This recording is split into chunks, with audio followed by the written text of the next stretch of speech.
こいつは楽しめそうだ。Fighters ready. Engage.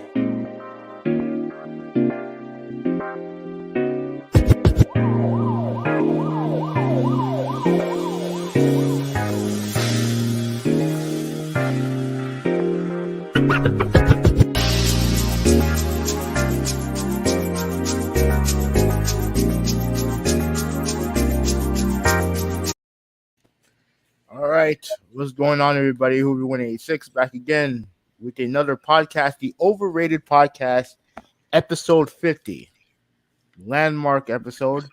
And because we have a landmark episode, that means that we only have like two topics today. it kind of just it doesn't really make any sense. Anyways, I'm your co-host, Who we 186, and my tag team partner, Traditionalist 101. Yes, yes. You know how it is, everyone. This is the Traditionalist 101 doing another podcast with my friend over here. And I mean, it's only two topics, but I think we could still um, put in a really good show. And I'm still looking forward to it. It's going to be slow, and it's probably going to be slow, from here on out, for the next maybe, couple months until, we get some, good, you know, concrete news that'll be coming out.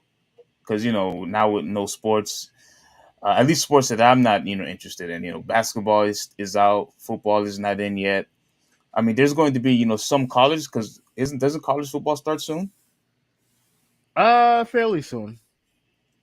Fairly Yeah, soon. Probably yeah, around, probably like the end of August, I think, is the first game. Definitely yeah, September. yeah. So that'll happen, real soon. But other than that, yeah, there's really, it's been very, very slow. But I'm still looking forward, for today's podcast, and it's probably going to be like this. But I think you should be celebrating because you're always talking about how we were always going 3 hours. So this is good news for you. Yeah, yeah, yeah. Yeah, I mean, I would prefer to have stuff to talk about, at least stuff that I care about to talk about. But like I said, like it's cool. Like, it's cool. It's not that big of a deal. Like I said, we could still talk about some stuff, like we did on Monday. Like if you haven't seen it, we had a great conversation with two of our other friends. Soul and James, Big James, talking about Street Fighter. If you haven't watched that episode, the episode is on the channel, is on the Overrated Podcast. It is 3 hours. But I did put a timestamp on each topic and subject that we talked about, and we talked about a lot of stuff. Talked about a Yeah, lot of stuff, what I really liked about it is, we obviously had a lot of laughter. We joked around with each other with each other's picks. I know you guys went went completely hammered on me of the grade I gave, Third Strike. yeah. How everyone went off on you, what you gave, Street Fighter Five. So it was really awesome how we were able to, give our different opinions, our different, experiences. So to have, multiple people instead of just the two of us expressing, about the game, because at least now with the people watching, we were able to give four different opinions, different perspectives, of each game. Even though it was a very long podcast, it was a very long ranking podcast. I had a blast doing that podcast with you and Soul and Big James. So shout out to all of you. Yeah. It was a great podcast. It was great to hear from James and Soul, because like I said, those guys are heavy fighting game fans, and they know what they're talking about. So it was always fun to hear those guys talk about fighting games from a different perspective. You know what I mean? So Absolutely. yeah, so I was very happy. I was very happy about that. But in the middle of that, yeah, go ahead. Yeah, and well, we will like we talked about this already, but we will have other rankings in the coming future. It was funny because I was watching the podcast Mhm. and you mentioned how, that how I'm not going to like you if we have a handheld, ranking. Mhm. And frankly, for me, I would definitely love to have an handheld, ranking, but only when you're ready, like when you're Dude, officially ready to do one. I ain't gonna lie to you. I was going to suggest that to you. I was actually going to suggest that to you that we do a handheld ranking Hmm. because there was definitely some handheld slander going on in that Oh yeah, video. it was a lot. So that was just a little tiny sample size for people who actually saw. But man, if we actually do one, no, when we actually do one, I'm definitely going to go hard on this guy, and I know he's gonna go hard on me. But man, I'm definitely looking forward to it, especially for the handheld that he hated, man.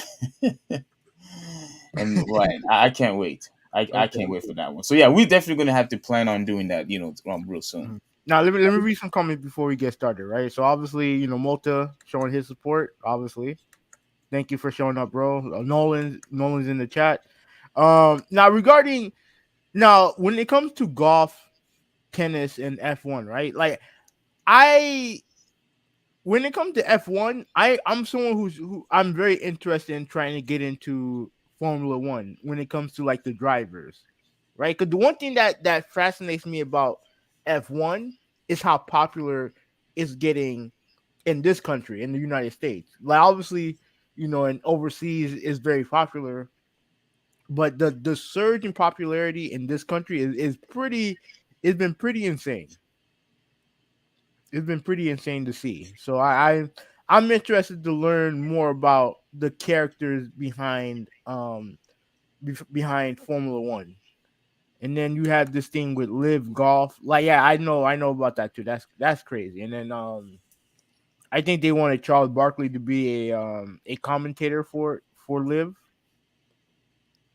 So that's interesting. Yeah, I didn't know anything about that. I because golf is not something I am interested in watching. I think it's just too boring for my taste. Mhm. Tennis, I'm only interested if only if Venus plays, Serena Williams plays, or Naomi plays. But Naomi, it looks like I don't know if she's there. I don't know what's going on with her, man. Yeah, But she's not playing no more. I don't want to say she's playing anymore, but she's not. I don't think she's going to be in the main picture anytime soon. yeah, she's just been, bro. I don't want to say that she's was a huge letdown, but it's like what I said a while back in the podcast. I think there are certain people who just can't handle the spotlight or can't handle maintaining that number one status. We've seen it with her. We've seen it, even though you disagree, I've seen it with Simone, and we've seen it with Ronda Rousey. People who were um, honored and had so much high acclaim, praise, and were treated as like the number one athlete of all time in certain aspects, and to me they just couldn't handle it. And I think the same thing happened with Naomi. I don't think you talk about somebody who beat Serena Williams. That is a huge accomplishment, Yeah, to beat one of the greatest tennis players of all time, the most dominant tennis players of all time, and all of a sudden now you can't play anymore. I mean, hey, that's just happened. And look, it happens in other sports too. Like, look what's happening with Westbrook. Like, I never, like I said before, I never seen such a epic collapse. With somebody ever a superstar like that, as far as basketball is concerned. So this happens all across the board. yeah. So yeah, I'm about to say I caught a piece of the podcast, but didn't contribute as I don't play those games. So yeah. So I mean, it's cool, bro. As long as give us a thumbs up, that's all that matters. That's all that matters. And Nolan, this is what made me laugh. Street Fighter 3 is bad because I'm bad at it, which makes no sense because he's not bad at it. This guy- oh my gosh! Look, That's yeah, Nolan, he's not bad at it. I That's never. the funny thing. The thing is, I should have said. I think I said this in the podcast. Mm-hmm. Street Fighter 3, out of all the Street Fighter, in my opinion, that is the hardest Street Fighter game to play or to learn. That's the hardest one. Out of all the Street Fighter games, that is the most difficult fighting game and to play in that whole entire franchise. It's too hard. It's too technical, and I think that because it got rid of a lot of the characters that I like, it got rid of zoning. It was just I just couldn't give it an S. But I did give it an A, even though everyone still think that's a blasphemous. But I still No, decided no, no, to no, give no, it. no, no, no, no. I didn't. You giving it an A because I caught it near the end. I thought you kept it at C, and Yeah, you put it, which is fine. Like, which is fine. I don't have. If you just said A from jump, that's fine. My problem with even if you kept it at B, my problem with you is that some of your complaints about the game makes no sense to me. That was the problem that I had with it. That your complaints made no sense. so the characters, the roster, you saying made no sense. It's not The fact that. that they, It's the technical aspect that you're complaining about. Because in contrast, Street Fighter 4 is an easier game to play, and Street Fighter 5 is an even more easier game to play. Mhm. When you don't have, where you don't have you don't have these comeback mechanics that are built in to help people.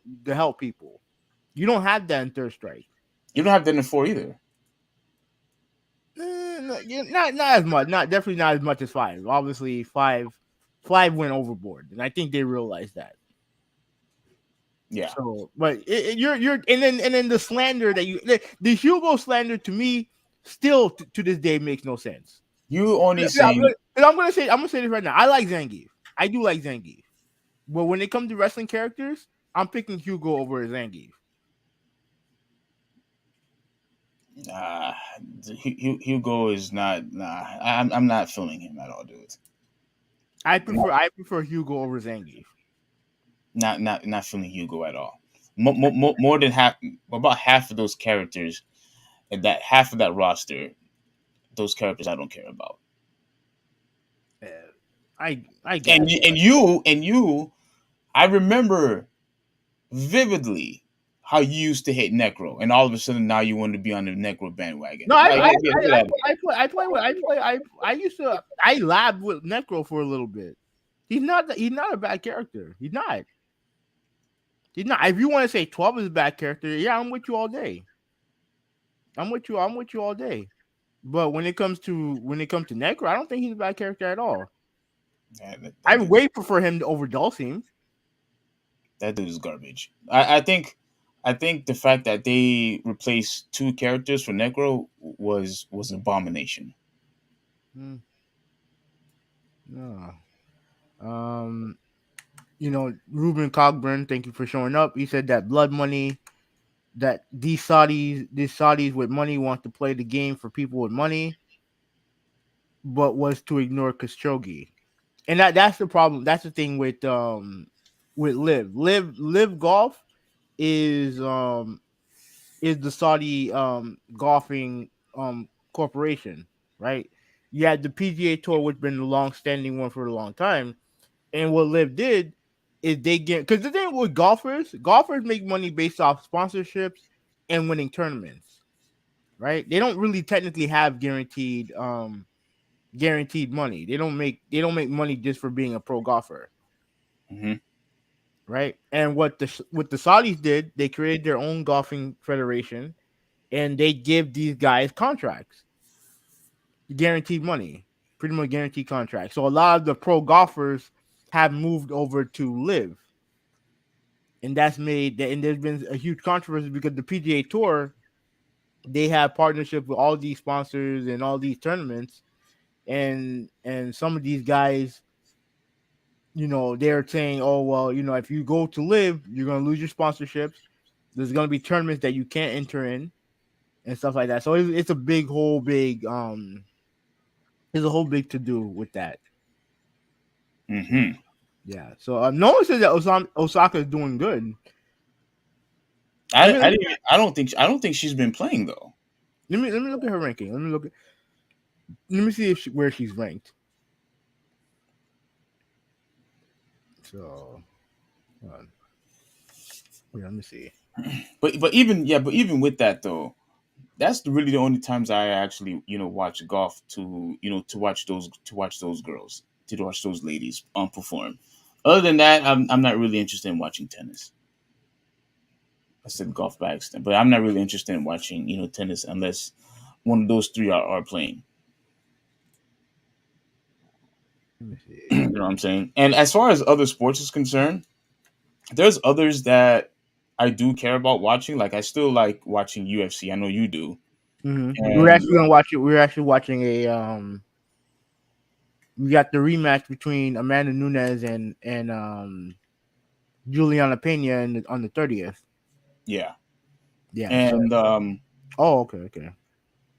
Okay, and okay. So he. Oh, my bad, my bad. Nolan clarified. He said that I think he meant mental health good. Oh, okay, okay, okay. yeah, Okay, okay. I look. I like my opinion with Naomi is always has been simple from jump. Like if like it's okay if there's a spotlight that you can't handle, then yeah, just take a mental break. You know what I mean? Like you're not beholden to anybody to play golf when you're not 100% right in the head. You know what I'm saying? Like if you want to take a break, take a break. Like it's fine.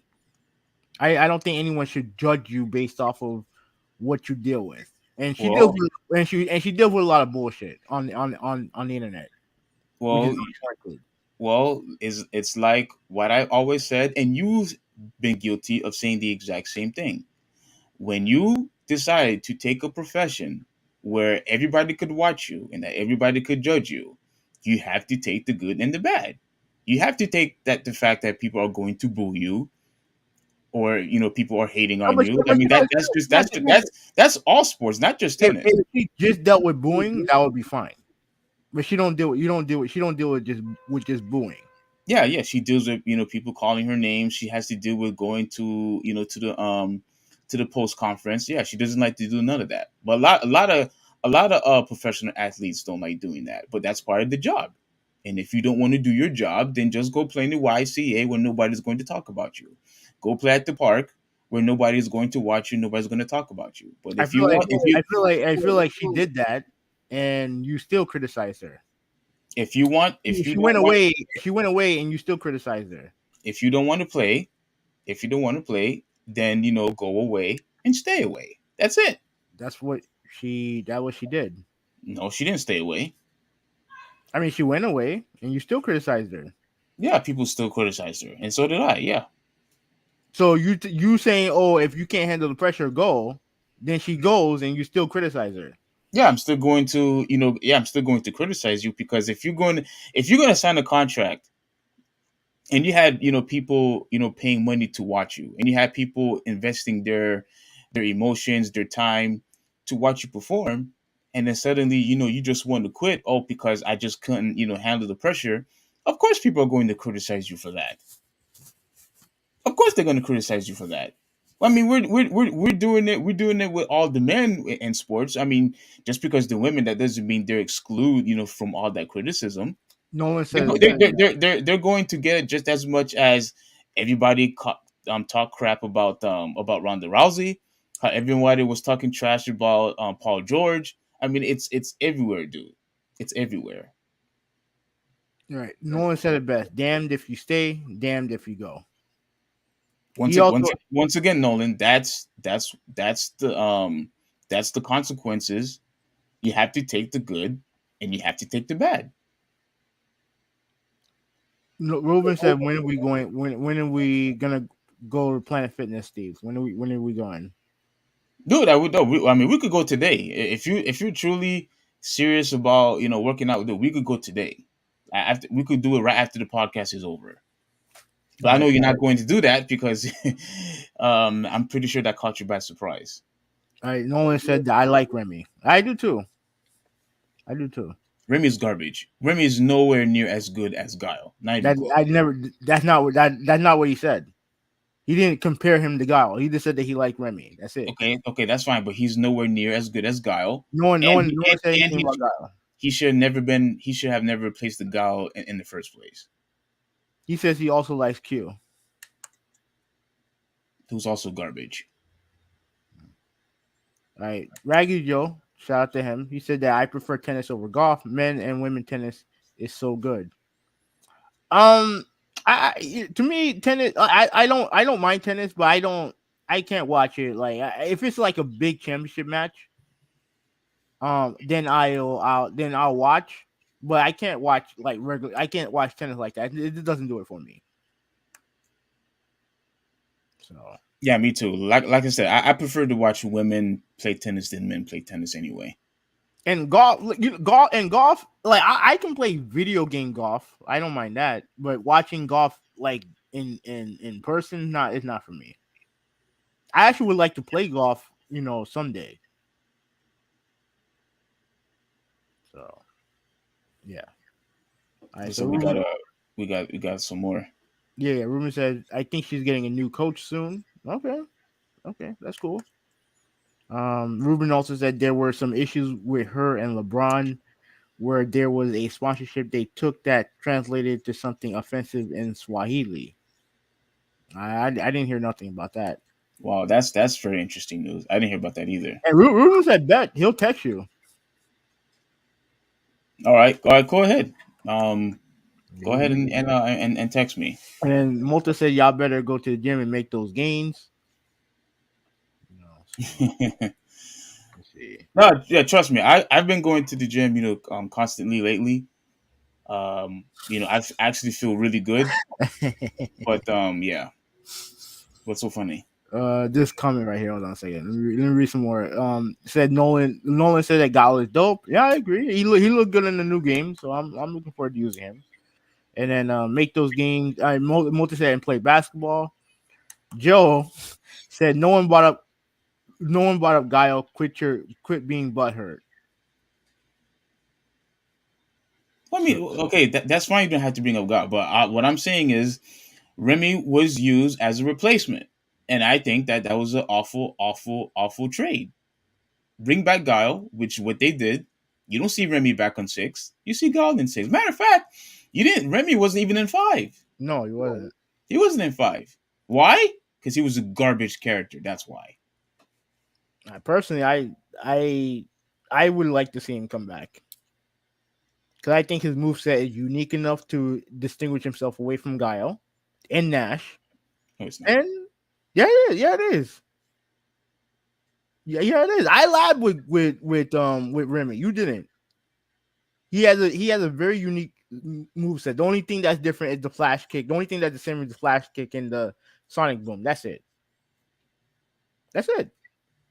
I don't know. Your hatred for the character just makes no sense to me. Yeah, it's not for roster. Ruben said women's volleyball is savage. Absolutely. I agree. I agree. Yeah, don't start having that because I'll tell them the exact story of what you did when you came over. Yeah, I like watching. I prefer to watch women because the sport in itself looks very hard to do. Like I don't know. Maybe if I'm older, I like to like feel it. But those volleyballs are fucking hard, man. They're hard, man. And to be able to volley that thing around is pretty crazy. But yeah, I prefer to watch women play that sport than men. So I ain't gonna lie about that. No one said Mario Golf. Hot Shots Golf is better. Let's see. And then Raggedy Joe said that 90% of Impact tunes never show up again. So your point is mute. Do you agree with that, having now? 90%? I don't know if it's 90%, but the one thing that I wanted to call wrong. out, He's wrong about that. So you're absolutely wrong. It's not 90%. Wait. Here's the thing I wanted to call. Most characters always make a return, especially if they're new. Here's the thing that I wanted to you don't play fighting games anyway, so I don't. So I think you should do some research before you make another comment, dude. Regardless, here's the thing that I wanted to call you out on. Right, you're someone who's you're stuck in your traditional ways, right? When it comes to fighting games, cartoons, all this stuff where you feel like no change should be made to the characters, no change whatsoever. I don't hate Mario like that. Yeah, you do. Don't. No, yes, you do. Do I think that Mario Odyssey is overrated? Yes. You think a lot of their games are overrated. You don't even like Super Mario World. I don't hate Super Mario World. I just think Mario 3 is better. That's it. I just think Mario 3 is better. Super Mario Brothers 3 is better. But I don't hate Mario World. I don't hate it. You just hate And, Mario because no, you're no, sick, no, no, no, you're no. sick you're sick and tired of Nintendo milking Mario, but yet you have no problem with Call of Duty being milked. Do I buy every Call of Duty game? But you don't complain about it. You complain about Mario though. Do I buy every Mario Call of Duty game? The No, answer is no. but you don't complain. You don't complain either. Do like what? I don't complain. I don't really complain about Mario like that. The problem with Mario. All right, Nolan, you're on your own with this one. I miss Forte. No, you're on your own on that one. I don't miss that dude at all. I don't miss that dude at all. I like him. Yeah, of course you do. Regardless, here's the thing.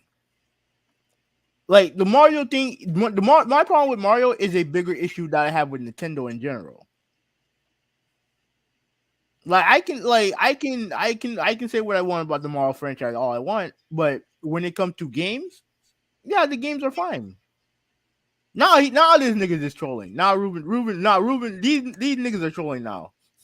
Fang, he said he also misses Fang. Yeah. That. You know what's funny about Fang? And I'll get back to the Mario comment in a second. Do you know the funny thing about Fang?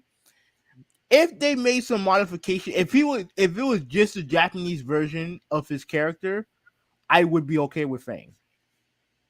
He would absolutely belong in Shadowloo. The problem is that they went the goofy route with the English commentate with the English with his English voice. They went the comedic route with the English voice. They make in the story mode, he's a comedy character in story mode. From what I can remember, this were his mannerisms. If he was just a ruthless dude with the poison stuff on his hands, he would be a complete badass character. Wait. So it's because of his voice that disqualifies him from being a good character? It's the voice and the way that he acts in the story mode. Does he act goofy? And that doesn't fit with Shadowloo, in my opinion. It just doesn't fit with Shadowloo. So no, I guess. Yeah. All right. So back on the Mario thing, right? I don't hate Mario. I don't. But I feel like them overusing the franchise is to me is just a microcosm of how Nintendo doesn't trust their other IPs. So that's why instead of making a unique golf game, they put Mario in it. Instead of making a unique soccer game, they put Mario in it. You get what I'm saying?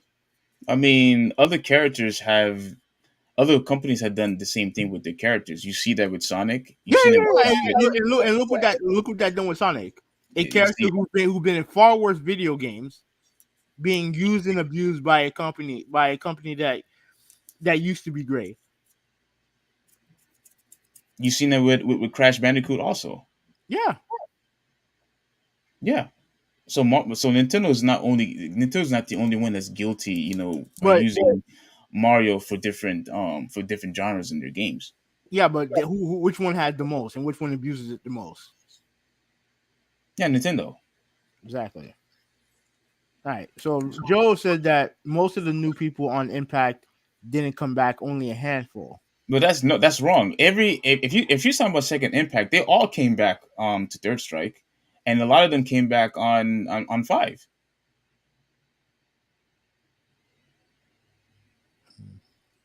I mean, am I right or wrong? Is he talking about Impact? He's talking about Second Impact. That what Joe's talking about? I mean, that's most new people on Impact didn't come back, only a handful. Yeah. I mean, is he talking about Second Impact? I don't know. It may seem like it, but I don't know. Nolan said Hakan is cool. I didn't like Hakan. I didn't like him. And Ruben said my all-time favorite is Nicoli. Yeah, they did the same thing with Nicoli. Nicoli visually was a cool character. He was a cool character, but they jobbed him out in the story mode. Every time they had a big fight with him in a Street Fighter character, he lost. Oh, really? Yeah, and he's supposed to be some type of big time demon. Oh, Joe said he meant Third Strike. Well, even with their strike, a lot of them came to 5 So, because you had Urine that came back, you had Ibuki that came back, Alex came back. Um, who else came back? Did you guys say that what's his name, G was Q, or were you guys sure about that? yeah, G and Q are related. I don't know if blood related, but they're definitely there's a link between those two characters. No, okay. Yeah, Yeah, and I think Oro also came back. yeah, or they came back.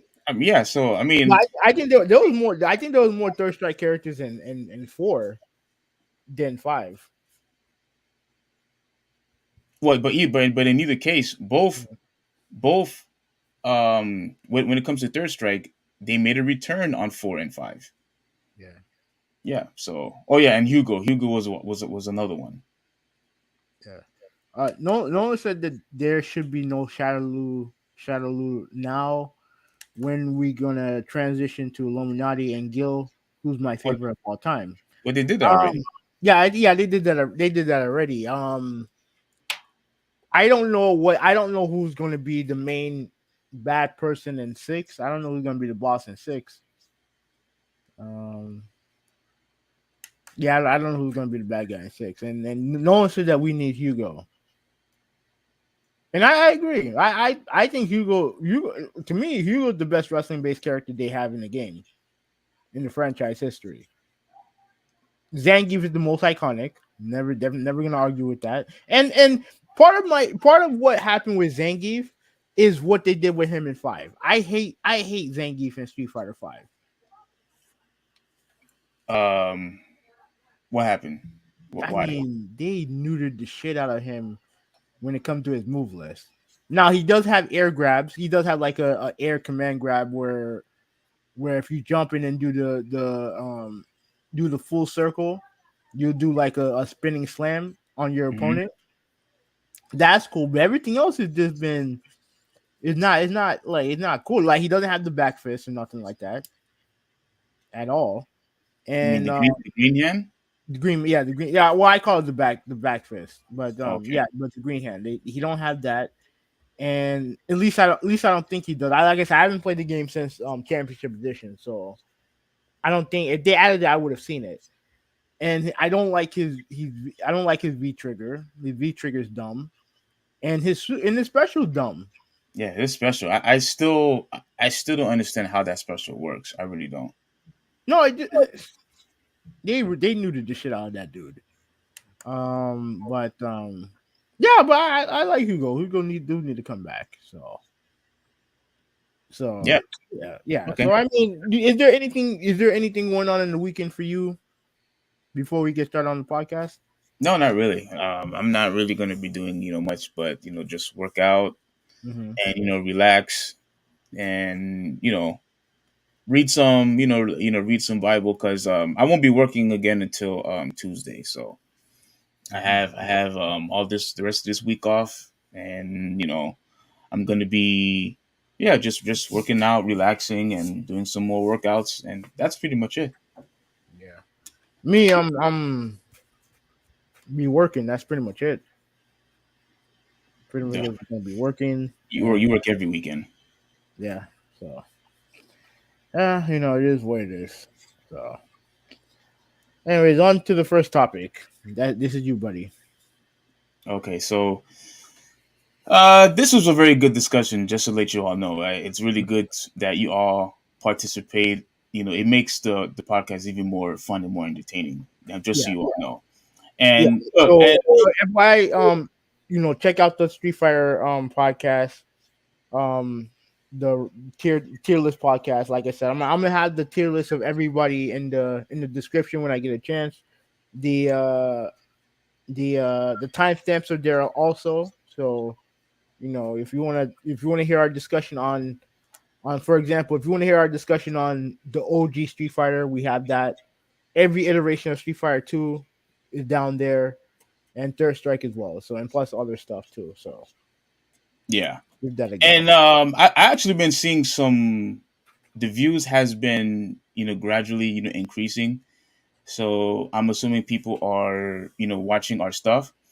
So and and trust me, I know you all are tired of probably hearing the same thing, but if you could like and share, so that way more people could see our content, that will be fantastic. But it's really because of you guys that this actually happened. So I appreciate you all constantly from the bottom of my heart. Trust me. But Facts. yeah, so to begin, this is something that I wanted to talk about because it it kind of pretty much showed me and a lot of these fans, um do do the audience or do the fan base of these teams of these cities take things a little too far. And what I mean is, let's see if I have it. So it says here, oh, come on,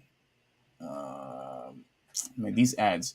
Okay, so hold on, is this the right one? So Celtics fired back after LeBron James t-shirt accusation. So I think this is the wrong one, but Mm-hmm. this is pretty much about how LeBron James expressed his feelings regarding to Boston fans, and he basically said that Boston fans are racist. Mm-hmm. And well, you know what? I want to find the actual article for it. Um, let me find the actual article for it. And I thought this was very interesting because look, when you have a guy like LeBron James actually who's making who's making a lot of money, as we all know, who's making a ton of money, who means so much to people in the sports world, yet he's over here complaining about a particular fan base. This isn't the first time that people complain about Boston fans. This is the first time. I remember one time having you mentioned about how Boston fans was beating up a grandma or an elderly woman for wearing a wrong T-shirt. I think you told me a while back. Do you remember Mm, telling me that story? no, I don't. Okay. No, I don't. Like I put, yeah, I apologize. I don't remember. I don't remember that story. I know. There's been stories in the past of that happening, on the real, you can find that anywhere. You can find that anywhere. But continue, and I'll elaborate. But you continue. Yeah. Okay. So I think it's here. Let me see. Like LeBron James absolutely destroys racist Boston. Okay. Yeah. I think this isn't the one that I read before, but let me share it anyway because I find this to be very interesting, man. I find this to be really, really interesting, and I actually took a step back to to and I said to myself, you know what? Maybe there's maybe I need to start paying attention a little bit more. So LeBron James, Lakers news: LeBron James absolutely destroyed racist Boston Celtics fans. Yeah, Lakers superstar LeBron James explained why Boston Celtics fans are the worst. um, So here it says before he signed with the Lakers as a free agent in the summer of 2018, LeBron James spent 15 years in the Eastern Conference. James teams developed a plenty of rivalries, but his Cavaliers and Heat teams clashes against the Boston Celtics in the playoffs ranks right near the top. Boston fans are notoriously intense, and as Laker fans, old enough to live through the Lakers Celtics rivalry of the 80s, know full well, have no qualms with saying anything and everything to opposing players. And the recent episode of LeBron Show, The Shop, James explained why he loathes Celtics fans. Let's see. Okay, so this is him, quote, mm-hmm. because they racist as explicit that's why. So he I basically, listened to the podcast. So I heard it. oh, you heard it. Mm-hmm. Do you have the audio? No, I don't have the audio. Oh, crap. I wish you had the audio. That would have been Let me a see lot. if I can find. Let me see if I can find it on YouTube. All right, yeah, go ahead. So while you do that, I'm gonna continue reading for everybody else. Yeah, go ahead. um they will say anything, and it's fine. I mean, if It's my wife. She's been dealing with them her whole life. I don't mind it. I hear it. I hear someone close by. I check them real quick. I move on into the game. Whatever the F. They're going to say whatever the F they want to say. They might throw something. I got a beer thrown at me, leaving the game. Um, The fourth industrial revolution is changing. Let me turn that on mute. Go ahead, continue. LeBron then asserted that the Celtics sold apparel that was intentionally disparaging towards him. Apparel that was intentionally disparaging towards him. Okay, so there was I don't know what in the world is he trying to say. There was like a wait, what? Let me see. Oh, okay, he's cursing. Okay, so pretty much there was a effing LeBron James T-shirt. I believe they probably sold it at the effing team shop. They sold it at the team shop. I'm like, the Celtics had something to do with that crap. Safe to say, if LeBron does leave the Lakers, he's definitely not taking free agent meeting with the Boston with the Boston Celtics. I'm gonna play. I'm gonna see if I can find out. Hold on a second. All right. So like I used to Can get you lost hear in the this? game when I was a kid. Yeah. But I would never. Okay. Before I even knew what that saying was. Fuck, we can't fuck with this guy. It's like an atmosphere, like it's just in the stadium. Once you have that, They don't have. like, Yeah, they don't have a you hate time Boston. split. Yeah, there you go. Cause they racist as fuck. That's why. Let me go back. I just found it. Right. Let me go. Yeah. Let me go. All right, so everyone, this is the audio that he's going to play of what LeBron feels about the Boston Celtics fans. When I don't know, like the warm up. He gets excited thinking about it. You can see it, right? Because it's just like it's that, like what you're saying, like you chase them types of. It's coming. It's coming. I just want to make sure we catch it from the beginning. And right? they build you up, right? That's Is there in basketball? Are there fans that you go play away that they can literally take the game from you? You can feel like them. The fans is not gonna let us win this one tonight. Yes, I mean, What places? I mean, Boston. Boston, yeah. Why do you hate Boston? Because they racist as fuck. That's they why nasty. they will say Nasty. they will say anything, and it's fine. I mean, fuck, it's my You're used life. to it. I mean, she's You're been used dealing to with it my whole life. I don't mind it. Like I hear it. Like if I hear somebody like close by, I check them real quick. I move on to the game. Whatever the fuck, they're gonna say whatever the fuck they want to say. They might throw something on you. I mean, I got a beer thrown on me leaving the game. You know, like Boston is- it's Boston. It's the only place in the NBA in America you go and they have like shirts that say like "fuck LeBron." Yeah, it was like whole a section. It was like a fuck LBJ t-shirt. I believe they probably sold it at the fucking team shop. No, they sold it outside the arena. No, they sold it at the team shop. I'm Celtics had something to do with that shit. It's fun. So I like. Okay. So you heard it, right? Oh, was there more? No. There was more, but the Boston thing actually didn't take that long. Okay. It was only like a couple. It was really only a minute and a half of him mentioning Boston. Okay. But that's pretty much what he said. Now, the thing that you mentioned with the shirt, with the FLBJ shirt, that he was clearly joking. He was clearly joking. Now, the article that you showed with the Boston Celtics firing back at LeBron, yeah, they're like the way that his face was reacted, it looked like it was a joke. It looked like he was joking about that part, but he did see the FLBJ shirt, and even if the Celtics didn't make the shirt, they let him in the building with that shirt. So right. Clearly it didn't bother you at all. So what's your thoughts on this? Because I have some thoughts too.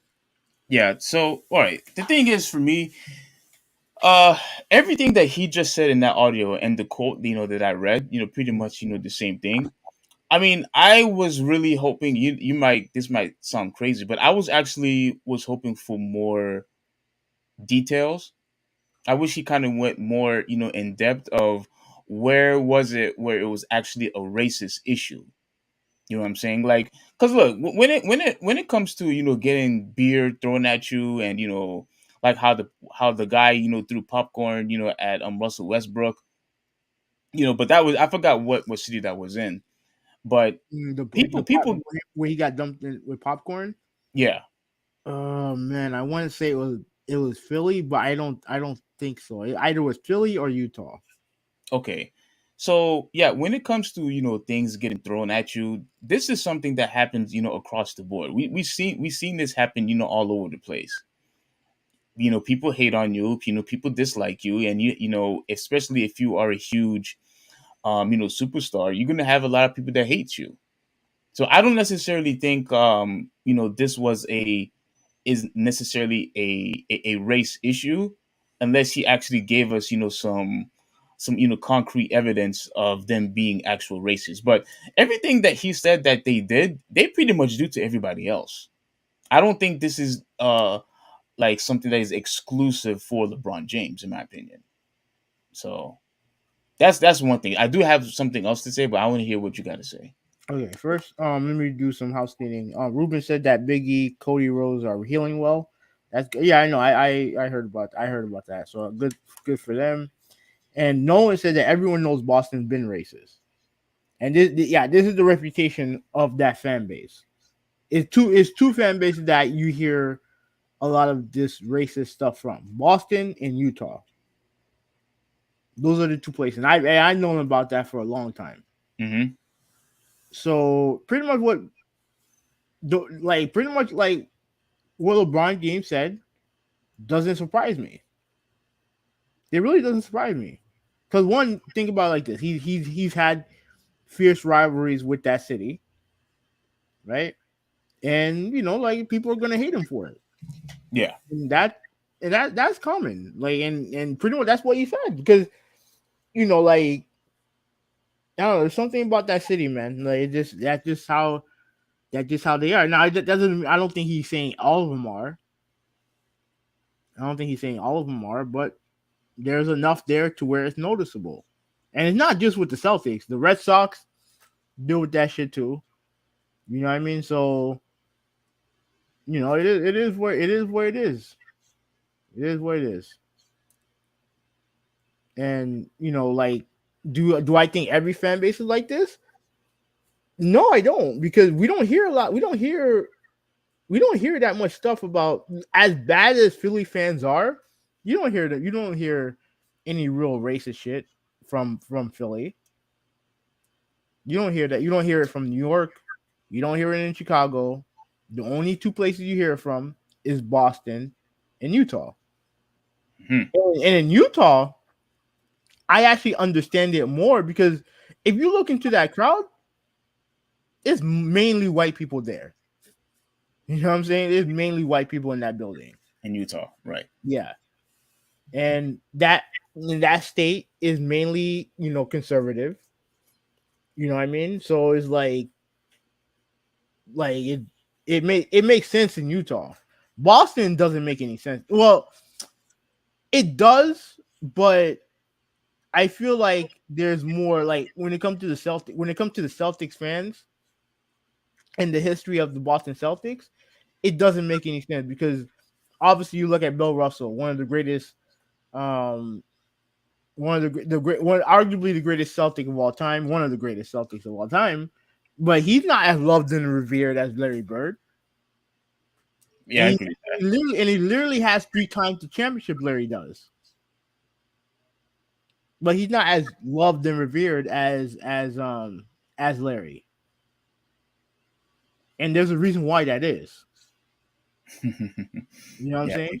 yeah. So it's like, so this stuff is not surprising to me. It's not that surprising to me.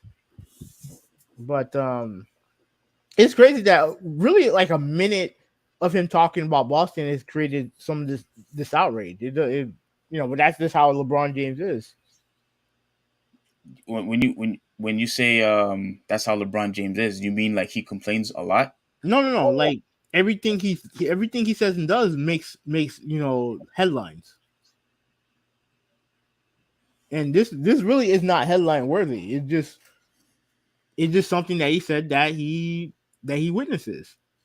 And he's gonna see it a lot because he's black and he's great and he has destroyed the Celtic seasons not only as a Cavalier but as a Heat player. Mm-hmm. So obviously they're gonna hate him even extra more than anybody else. But he's not the only one who said this about that city. Do you remember anyone else that said it? Just like, because I can't remember any. Because I know people complain about that city so many. I just can't think of another person that complained about that city. Well, in baseball, I want to say there was a player. I'll look at the story right now. I'll look at the story right now.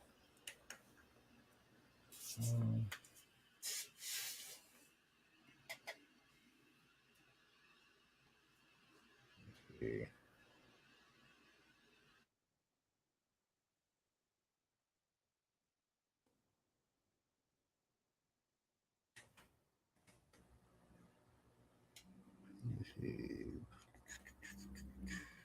Okay, there you go. I found it. I might as well share it. Let me share it.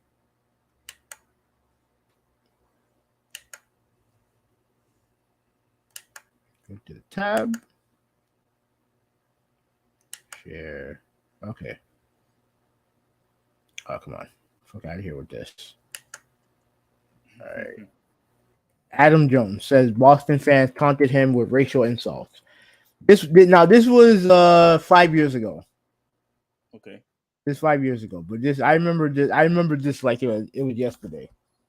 After the Orioles beat the Red Sox in baseball in Boston tonight, Orioles center fielder Adam Jones said that some Red Sox fans spent the game pelting him with racist insults. As Jones told Bob Nightingale, he's dealt with racism from Boston fans before, but tonight was the worst such experience of his career. Hmm. Yeah, so I think this is his quote right here. A disrespectful fan threw a bag of peanuts at me, Wow. Jones said. I was called the N-word a handful of times tonight. Thanks, pretty awesome. Is unfortunate. The best thing about myself is that I continue to move on and still play the game hard. Let people be who they are. Let them show their true colors. Jones said that he's heard up to 60 fans were ejected from tonight's game, including the peanut thrower. That serves him right. He called for even harsher punishment for fans who throw objects at players. So that's one thing. I don't know if there's any other. There's definitely other situation, but I want to see if there's anything other situation that are publicized. Mm-hmm. Because like again, this is not like Nolan said. I think Nolan said that, right? I think like Nolan said, like Boston. That's what it is. That's what it is in Boston. Yeah, these guys are ruthless, man. Like when you're, I mean, you're paying, to watch, a sport, and then yet you decided to throw objects, at these players who you are paying to watch. I never really understand, the mindset of these fans. Like you actually wasted, you pretty much wasted your money, because now you got kicked out of the game. You're probably banned, for X amount of years. Like what the hell are you doing? Throwing popcorn, throwing beer, throwing peanuts, at these people who you invested your money on watching. It's because of these people that why you being entertained in the first place. So why are you doing it? Like, I just don't. I never understood that type of mindset. Yeah. Okay. So let me read this other comment. This other thing. This from Torrey Hunter. Right. He used to play. I think he used to play baseball for the Twins and other teams. And he said that he had a no trade clause to Boston due to Red Sox fans' racial abuse. So he said that if you're going to trade me, Mm-hmm. you can trade me anywhere except for Boston. Wow. Right. And this is coming off the end the Adam Jones thing, right? Mm-hmm. Okay, and then read this shit too. Like Yankees pitcher CC Sabathia, who's since retired, said that Fenway was the only ballpark where he'd been called the N word, and that a small fraternity of black big leaguers know where you go to Boston, expect it. Damn. And then Torrey Hunter, who had retired by then, said that he wasn't surprised to hear that Jones had gone through. And this is his tweet right there. Oh snap! What? Yeah, hate to hear about the racial slur. You can see this, right? Yeah. Okay. Hate to hear about the racial slurs thrown at Adam Jones in Fenway. Unfortunately, it has happened to me and others in the game. So, and then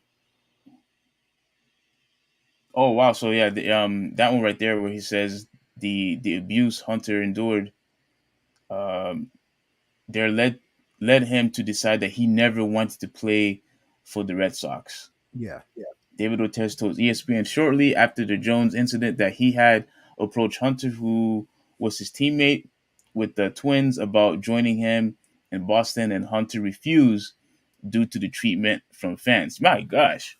yeah, yeah. It's a thing. It's a thing in that city, man. Like like yeah. So it's not new, man. Like that's the thing. It's not new. Hmm. All right. So Well, let me go go ahead. ahead. No, There let you me, go.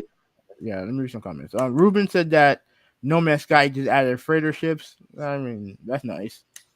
He also added that Forza 5 has Hot Wheels now. Like I have Forza 5. No. Yeah, I have Forza Horizon 5. The Hot Wheels things is something that they had that in I think they had that in the last Forza Horizon game, right?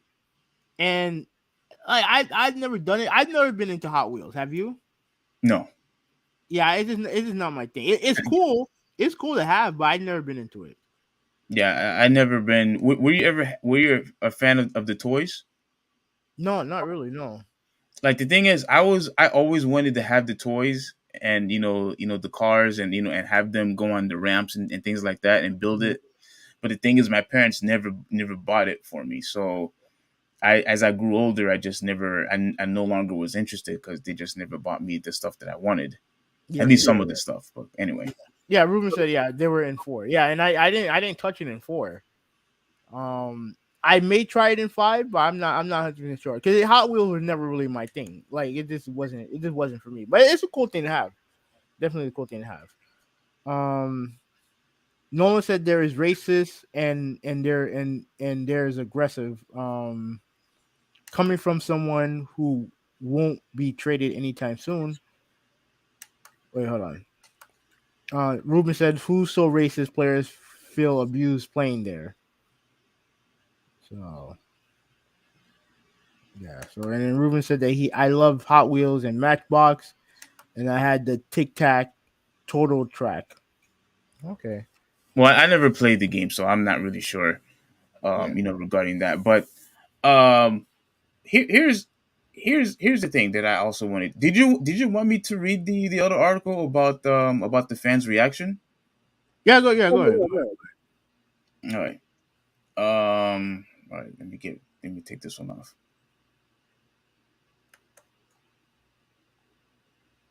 Where is it? Yeah. Don't forget to share. Yeah, I'm just trying to look for it. Okay, where it says Celtics fire back. So let me share it. Yeah.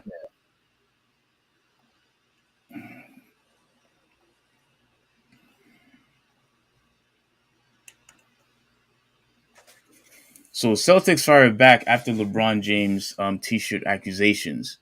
So the Celtics don't agree with LeBron James' recent comments in which the Lakers star said he believes the team had something to do with selling a shirt that said F LeBron James. A spokesperson for the Celtics told Boston Globe in a statement that the team does not sell apparel at its team store that disparages James or any other player. James made waves when he took aim at Boston fans, whom he called racist as F, and the latest episode of Uninterrupted The Shop on Friday. The four-time NBA champion became part owner of the Red Sox last year. There was a F LeBron James T-shirt. James said, "I believe they probably sold it at the F and T shop, at the team shop. They sold it at the team shop. I'm like, the Celtics has something to do with it, whatever." But the spokesperson said that they don't sell those at the Let me see if I Yeah, can find because it. he was joking. LeBron James was. Yeah, he was joking. Like if you look at the video, and then I don't want to show the video because I don't want to get copyrighted. Hmm. But if you watch the shop, if you watch the episode of the shop, right, and he was clearly joking about that part. He wasn't like the F LeBron James shirt was real, Right. but he was joking, saying, "Oh, probably the Celtics probably sold it at the concourse." He was clearly joking about that. Well, even but as you can see, for people to address it and for the spokesperson to address it, they didn't take that, as a joke. And that's nice. That's cool. That's cute for them. But the facts are that it is what it is. So they wanted to come out and defend themselves. That's fine. Well, yeah, because if you were right, LeBron James should have come out and said that he was joking about that portion, but he didn't.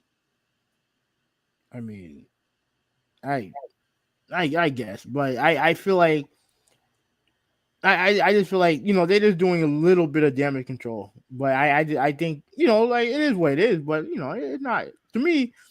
This whole thing really isn't that big a deal.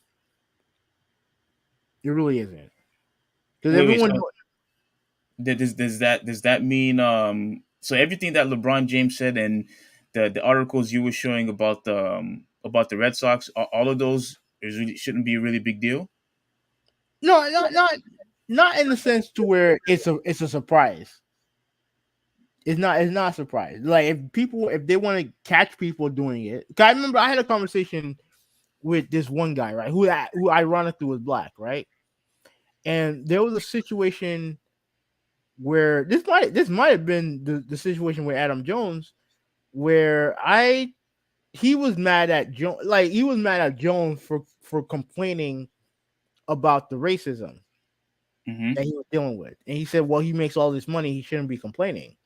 And I told him that just because you make a lot of money doesn't mean that you deserve to get racist tweets.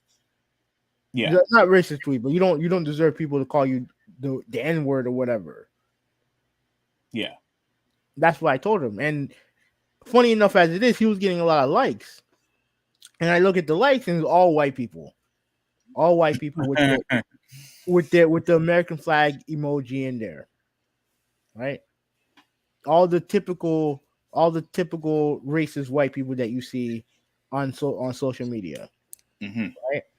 And the thing is that while I don't mind if they complain about it, like that's fine. But to me, I just find the whole thing, like, I'm not gonna sit here and be like, oh well, I'm gonna take Boston Celtics I'm gonna take the Celtics side because, oh well, LeBron James said this about the team. I don't care what Boston's feelings are about this. Cause think about it like this: who's being denigrated more? The Boston Celtics because of NBA players said that they might have sold um fuck me shirts in the concourse, or the dude who's dealing with the racism in the first place. I'm not siding with Boston on this. Now again, they can do what they want. I'm not gonna get upset about it, but it's like you're getting upset over nothing. At the end of the day, you're getting upset over nothing. Who's getting upset? The sports person or LeBron? The Boston Celtics. Oh, okay. They're getting upset Yeah. over nothing. Yeah, essentially they're getting upset over nothing. Like what are you gonna do? You're gonna demand an apology from LeBron James? Is that what you're gonna do when he's literally telling you that you guys allowed a guy to have a fuck LeBron James shirt in your building, which you absolutely allowed? Yeah, there's no way that not one security guard or somebody from the staff did not see that because that would catch anybody's eye. That's like a attention grabber, if you will. Yeah, No way you can miss something like that yeah, because it's very vulgar. It's disrespectful, obviously. So you're going to, if you see a word fu or something like that on your shirt, you're going to notice it. Mhm. You know what I'm saying? So yeah, I don't necessarily think he gets a pass. And whether LeBron James was joking or if he was serious, I mean, hey, that's what you get, for constantly, throwing racial slur, and you have a whole history of people complaining. I mean, look at this. Like, if you don't mind me reading it, Yeah. it says during the NBA Finals, Warriors coach Steve Kerr and guard Klay Thompson complained about Draymond, if you Draymond Green chants that echoed throughout the TD Garden. Mhm. Green's wife, Hazel Rainey, I think that's how you say it, Mhm. ripped Celtics fans after Boston beat the Warriors 116-100 in Game 3 for chanting obscenities about her husband in front of their kids. Oh, geez, in front of the kids. Aisha Curry also trolled Celtics fans on social media for creating pins that said she. I'm sorry. Oh man, that's funny. She can't cook after the Warriors beat Boston in Game 6 to win it all. Net star Kyrie Irving. My goodness, how many people been complaining? Mhm. Net star Kyrie Irving spoke about hearing racist remarks from Celtics fans prior to Brooklyn's first round playoff series against Boston last year. A Celtics fan threw a water bottle. I didn't know anything about this. I don't know if you did, but I didn't know anything about this one right here. No, I didn't know, but it doesn't surprise me. As he walked through the tunnel to the locker room after the Nets beat the Celtics in Game 4. So and Kendrick Perkins said that they crossed the line. Having all these people complain in one particular go ahead. Let me say this about the whole F Draymond chant, right? Hmm. Because he fans did the same thing with Trey Young, and I didn't like that.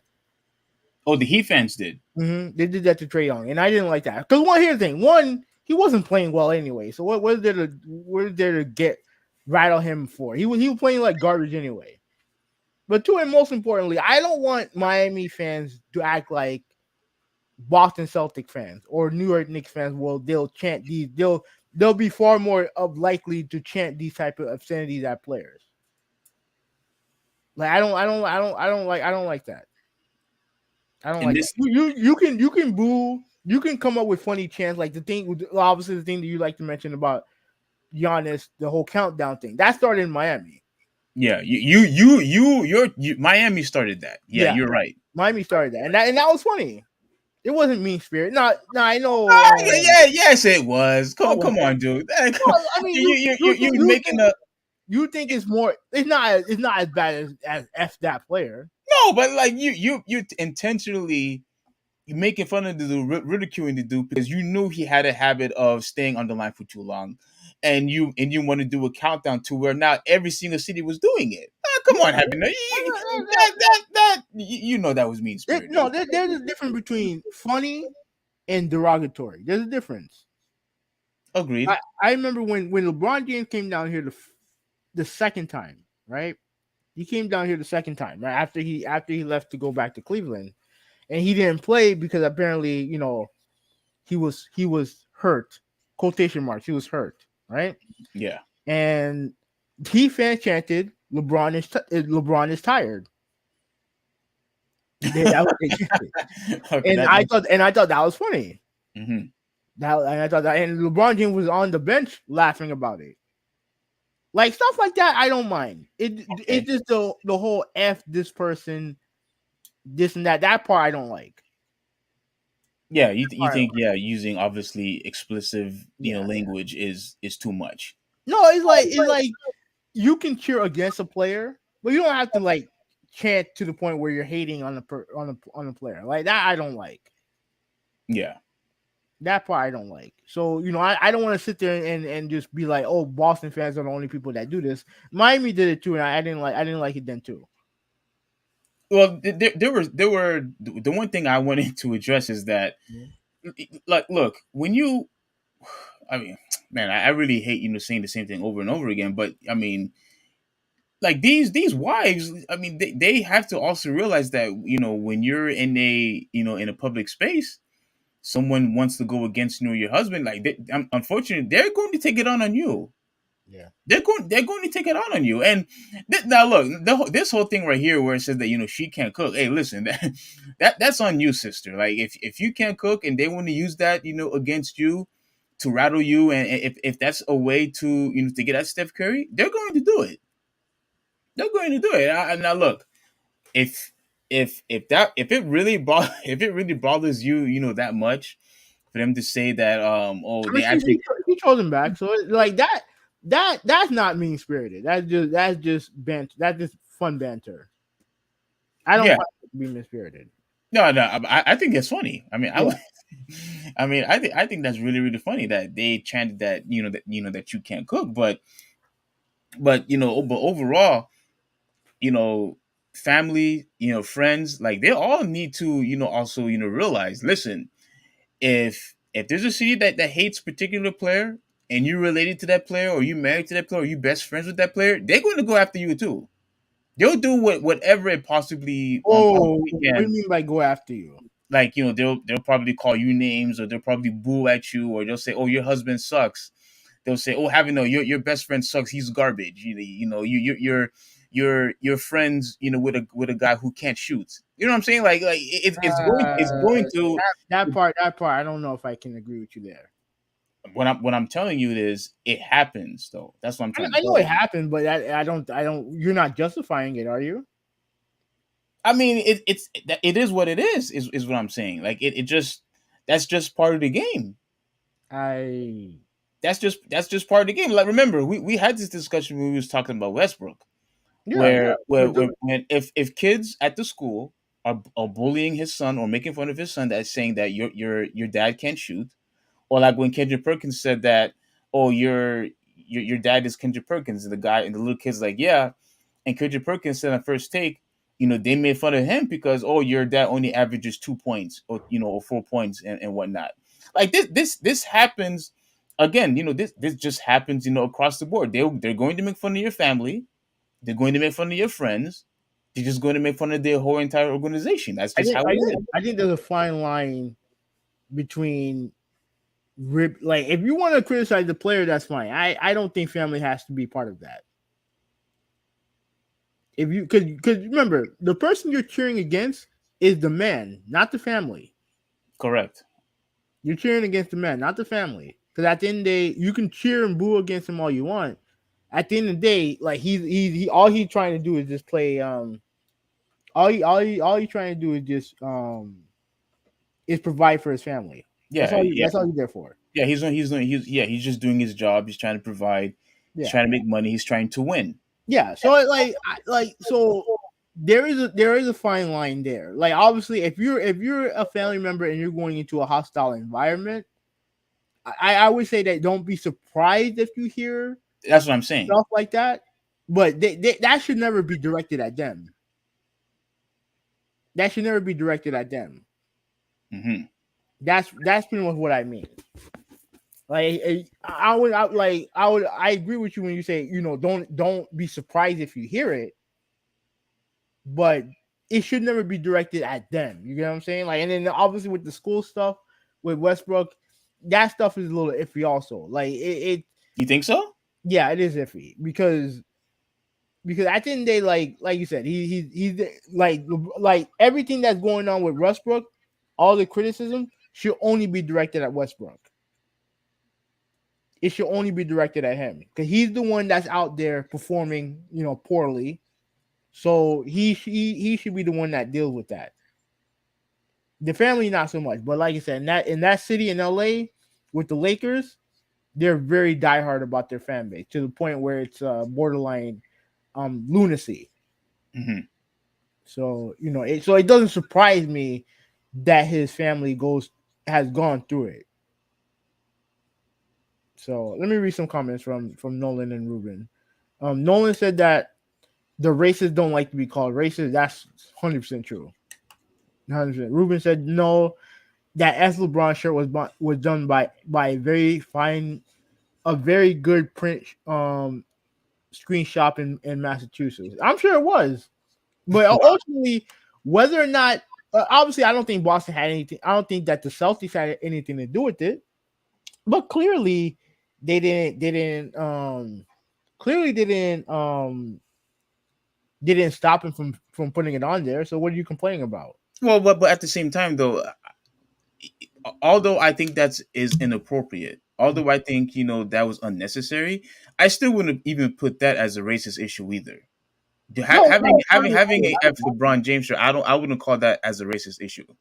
I agree with you there. I agree with you there. Nolan said that it's up to the audience to detect sarcasm. I agree with you there. The shut up and play defense from Ruben. Nolan said that mean spirited is not racist or F this person. Yeah, I agree with him. Well, when he says or F this person, is saying F this person not mean spirited to you?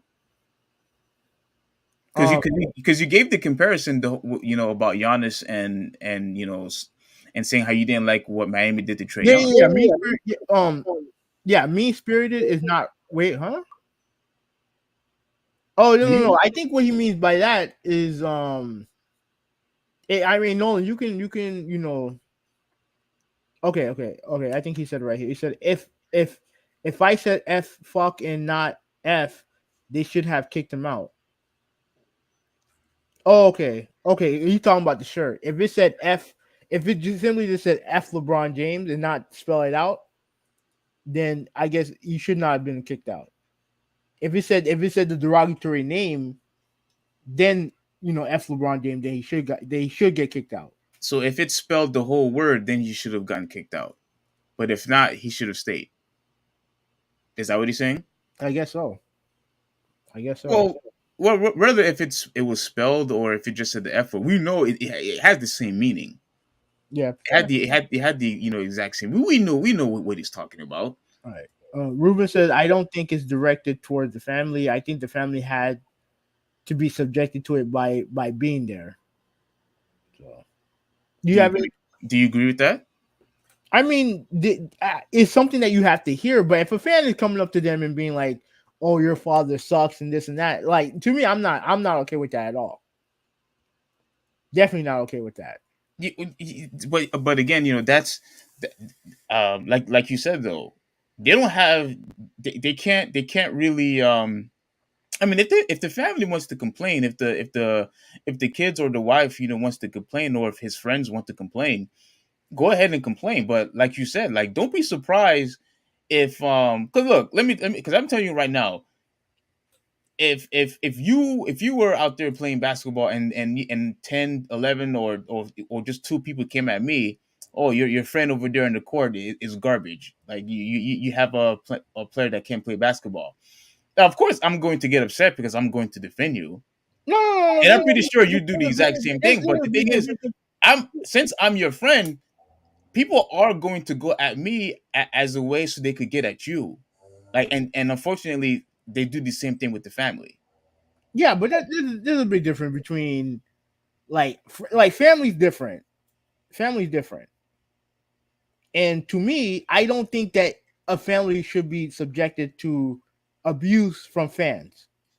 It's one thing if you hear someone says, "Oh, I hate," if you hear them say, "Oh, I hate this guy," and that's your family member, that part I can understand being upset about it. But as long as it's not directed to you, there really is nothing you can do about it. Okay. But if it's directed at you, if some drunk dipshit is coming towards you and your family saying, "Oh, your father's this, your father's that, this and that," and abusing them, I would never be okay with that. And neither should the family or the player should be okay with that. That's I mean, I'm not saying that you're wrong. I understand, because why are you going at them for? Like, they're just either related to the guy, they're friends to the guy. They just happen to be his family. Don't go at them, like, for what? But again, if they will do whatever it takes, I guess some fan bases, like Boston fans, or like you said, Utah fans, will do whatever it takes, to get at the player. And if that means they're gonna have to, get through their kids, or get to the wife, or your husband is this, your husband in that, or you're married to somebody who can't play basketball. Yeah, I mean, you're going after the person's wife now, even though the whole purpose is to get at the husband, as the NBA player. It's still you're having conversations, with the wife, and that's unacceptable. Like, I understand that, where you're coming from regarding that, but again, don't get surprised, because this is the type of lifestyle that you chose. You chose that lifestyle, so don't get surprised if people are going to come at you and constantly say that your husband sucks, or that your son sucks, or whatever it is. Because I guarantee you, a lot of people are going through this, as we speak. A lot of them. Yeah, yeah. I mean, I get what you're saying. Like, and that's why I said that it's not something that you should be surprised by. Because, like I said, you've been through it. If you've been married to that person, you've been through it. Yeah. But I think there's a line that should be there's a line that you don't cross if you're a fan. And to me, hurling derogatory insults at a player family member, or even if it's someone who's cheering for the opposing team, right? Even if it's someone who's cheering for the opposing team, because you see this too, especially in fucking football, especially in football games. If that you see all these fights start because the person has the audacity to go to the opposing team stadium and wear the other team shirt. Oh, yeah. It doesn't give you the right to act like animals. Yeah. There's a fine line. There's definitely a fine line. But okay. Is there anything else, or we can move on? I mean, I was gonna play this one last audio, but I think we went on long enough. Yeah, go ahead. Huh?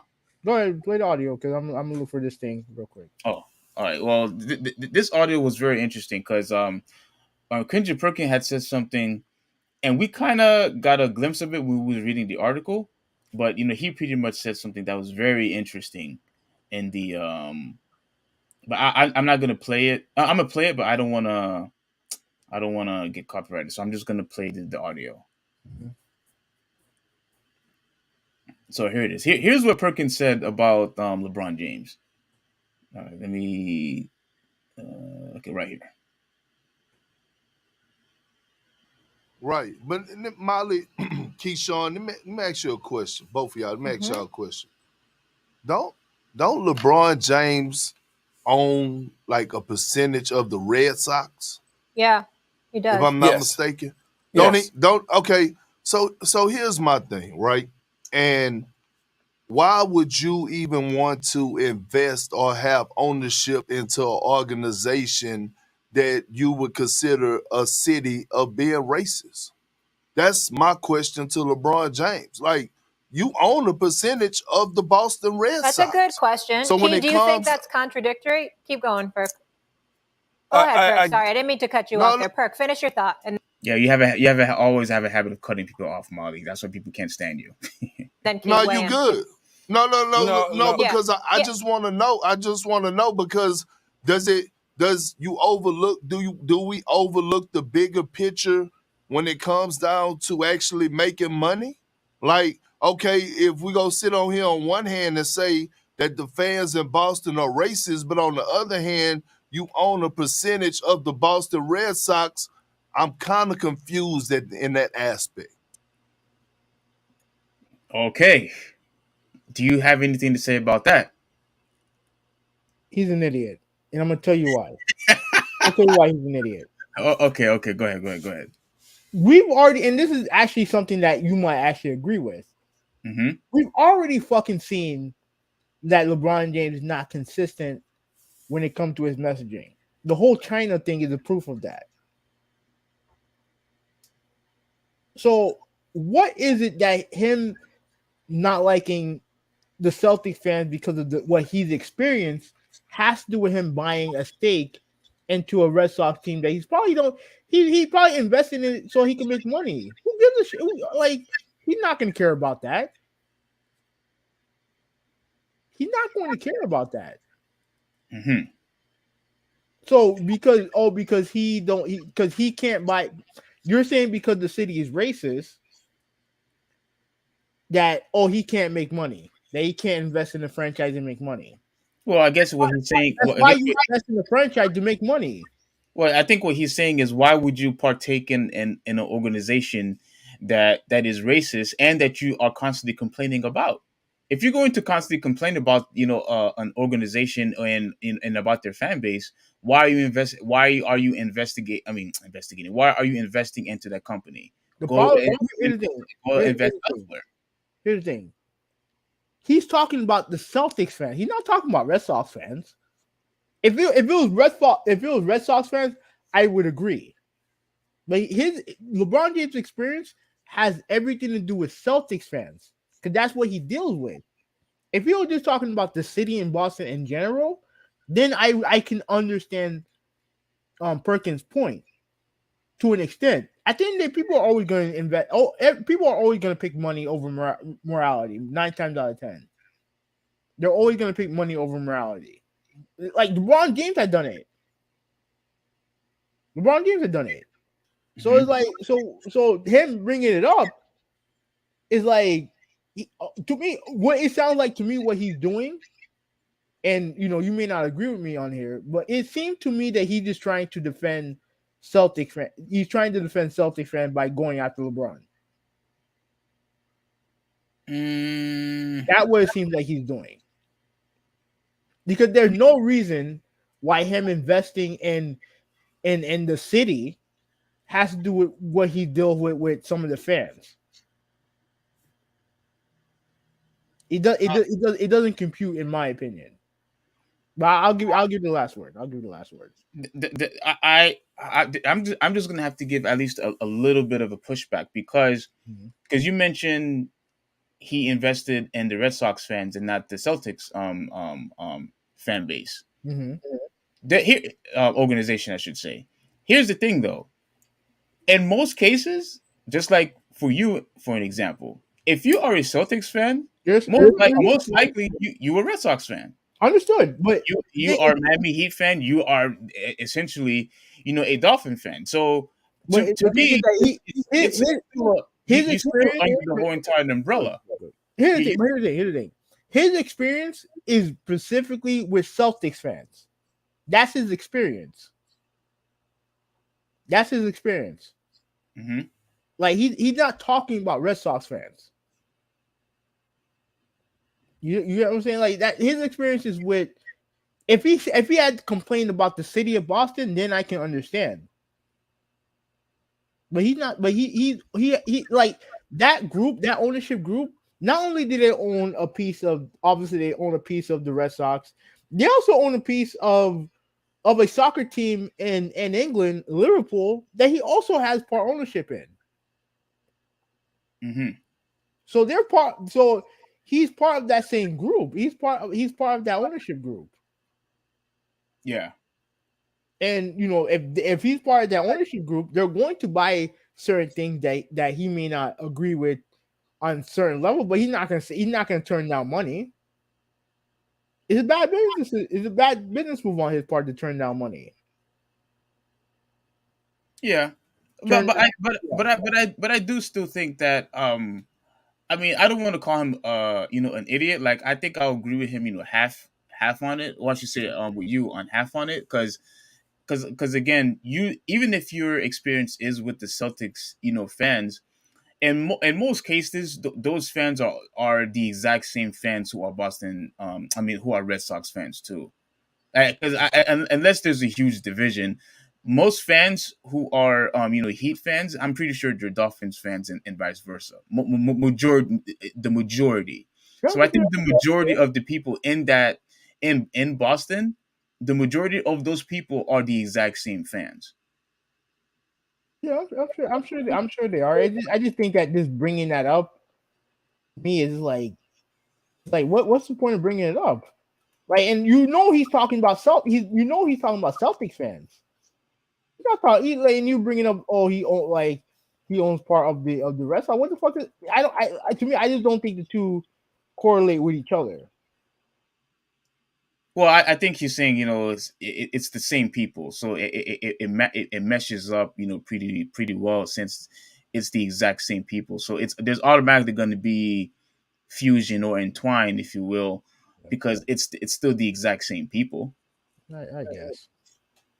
Let me read some of these comments. That was my final take. But okay, go ahead with the comments. So Ruben said that we work in course today. Steve. Nolan said that he agrees with me. Don't specifically abuse and accost the family. And Nolan also said that if it's the socks, I'll buy. Nolan said I'll put the money aside for that. Oh, hold on. Let me address Nolan's point, real quick. Mm-hmm. The thing is, Nolan, you still have to understand, like I said, a few moments ago, if you decide to partake at a job where millions and millions of people are going to watch you, you have no choice but to take the good and the bad. You can't just take, the part where people are praising you and, people are happy for you. You also have to take the bad of people bullying you, calling you names. And unfortunately, you should never have objects be thrown at you, but it still comes into the territory. It's going to happen.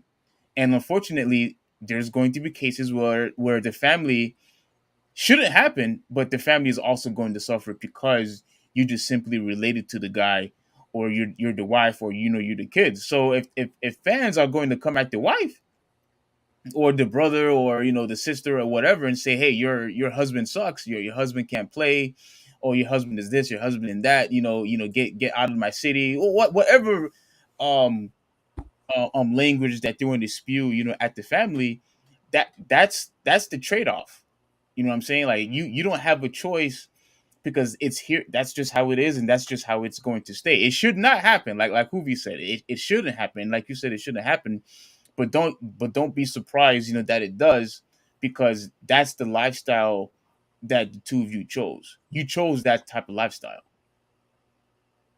All right. Ruben said that Molly Corum stay interrupting. Yeah, and look, I'm telling you this right now, right?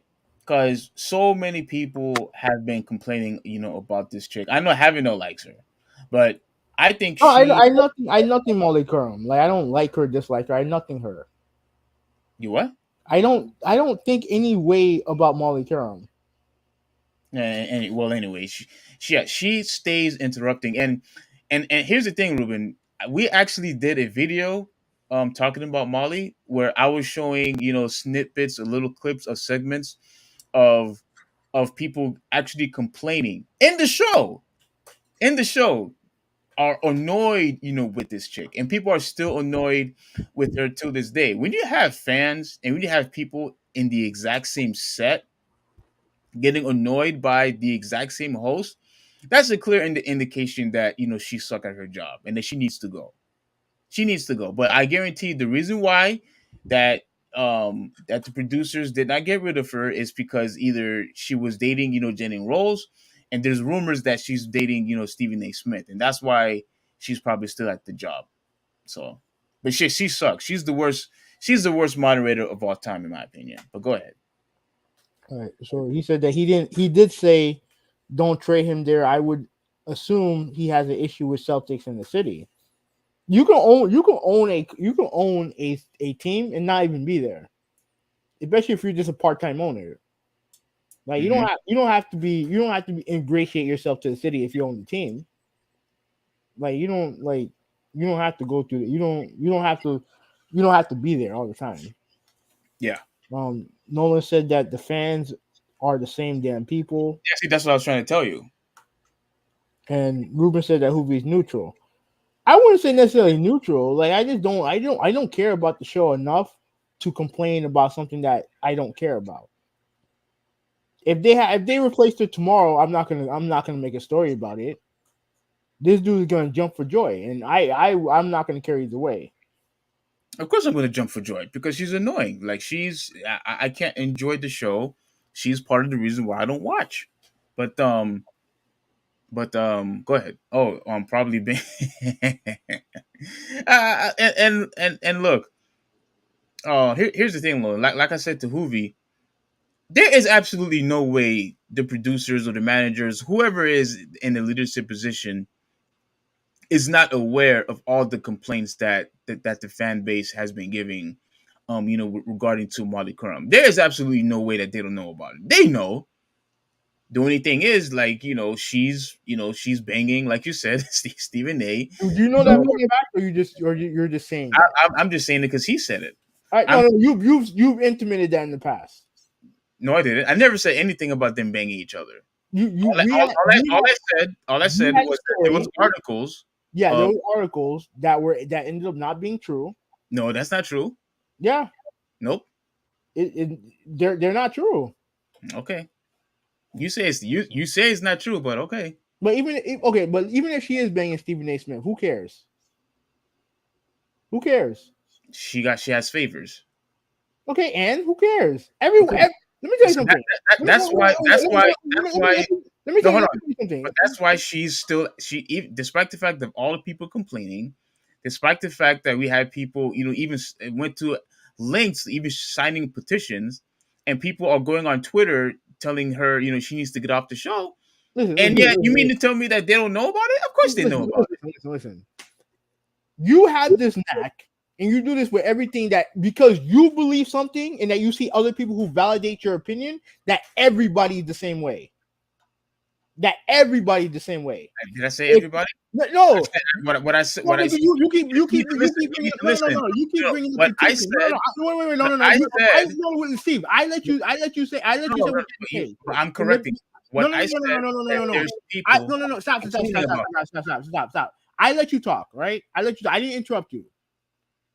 The facts is that she's still on the show. Regardless of why she's there, she's on the show. You don't want to watch it because of her? That's fine. But the reason why I didn't want to talk about it in the first place is because I don't want to talk about rumors about someone who you don't like, and you just believe any rumor of them because you don't like them. That's why I don't want to talk about it, because I have no idea. I have no idea what she does in her life. I don't care. At the end of the day, I don't care. Nobody said that we did. But you're saying that because Nolan said, she's probably banging Stephen A. That's why I said it. No, you've been saying it before. I laughed. I never said anything about banging. Come on, bro. Stop it. Now you're playing semantics now.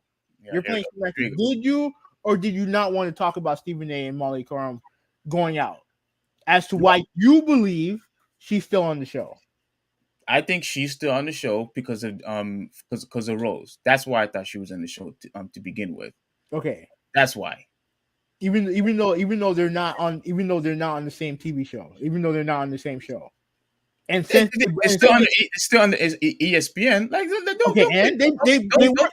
they both work for ESPN. Okay, that's the point. And Rose was also made multiple appearances on First Take since they broke up. Well, I don't know because I stopped watching. No, he hasn't. But Stephen A. and Jalen Rose do work together on the NBA Countdown show. So if it was that big of a and let's say for a fact that it is true that Stephen A. and Molly are going out. Is that really that big of a deal to you? Of them going out, I don't care about that. All I care about is she needs to get off the show. That's what I care about. Okay. All right. Her going out with Stephen A. Her going out with Rose, or if she committed adultery, I don't care about none of that. What I care about is watching a good show, and I cannot watch a good show. If I'm constantly getting interruptions from a loud squeaky voice chick who constantly wants to constantly get heard and constantly wants to interrupt people, and where you could defend her all you want like you always like to do, but I have already shown video footage to you and on this podcast of people getting annoyed by her and people complaining about her and fans getting everyone on that show. I'm not. Did I say it's 100%? No, because we have people like you who's going to defend her. But at the end of the day, we have plenty of people who complain, and people don't like having her on the show. But you're saying that all the producers should see that. They don't fucking care what you guys think. They don't care. I pretty much I guarantee you, they are paying attention. I guarantee it. Steve, they don't give a fuck what you guys think. Proof of that she's still on the show. So whose opinion do they care about?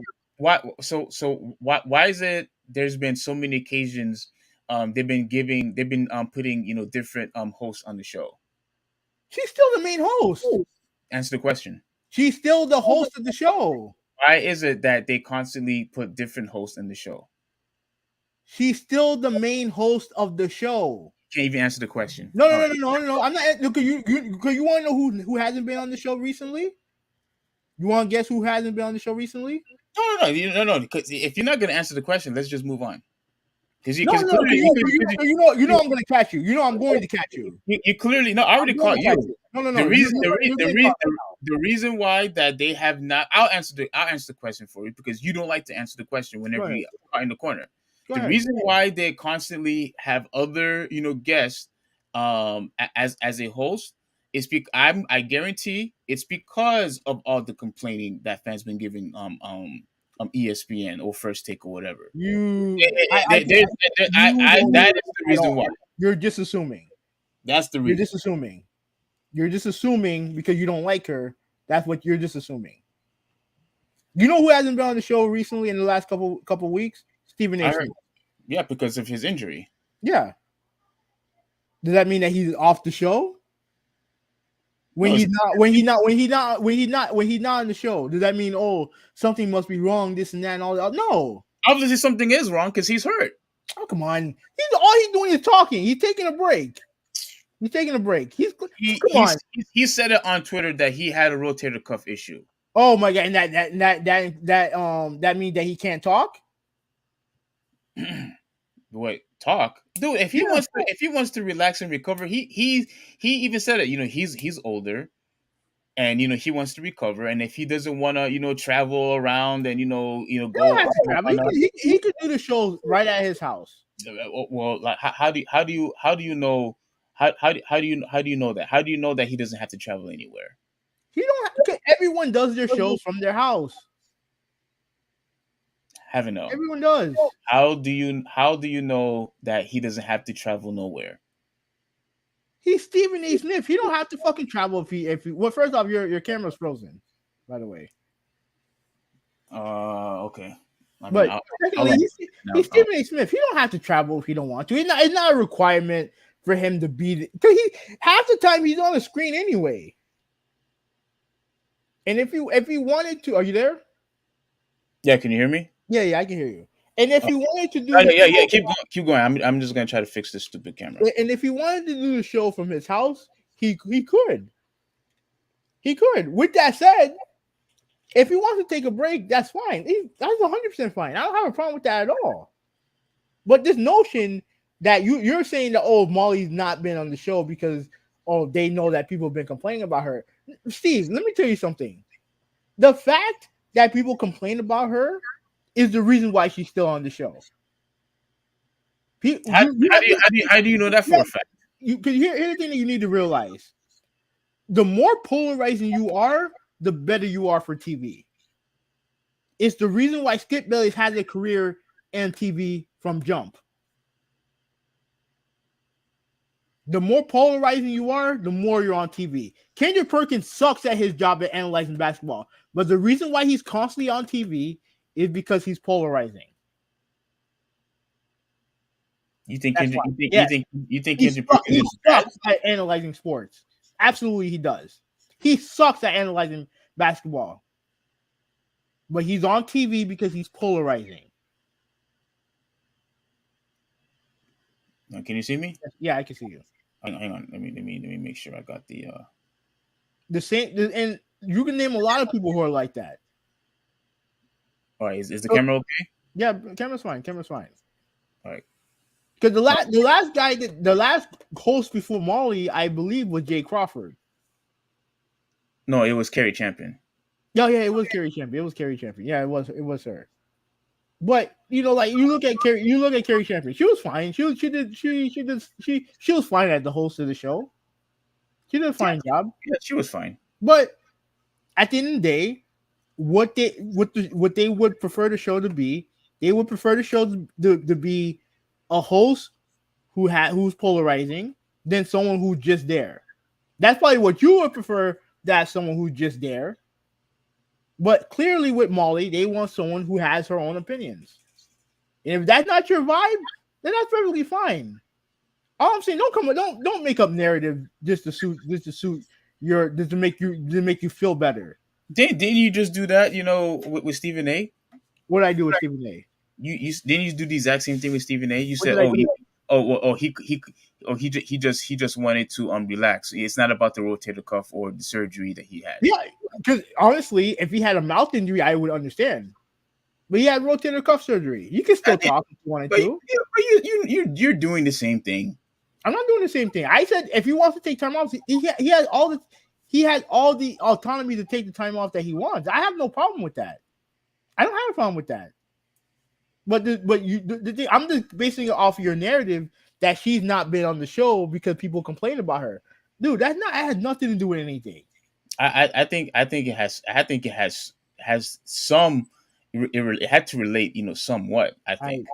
Trust me. If she was that big of an issue for the show, she would have been gone a long time ago. Well, we had people, complain. Well, like I said, forget the fans, for a second. When you have people in, the actual set, complain about her, I mean, that's a problem.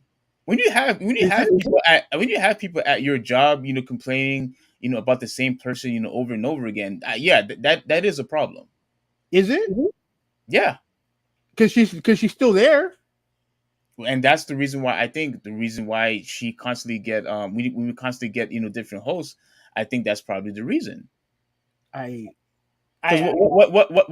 else could the reason be? She's on vacation, like every other day.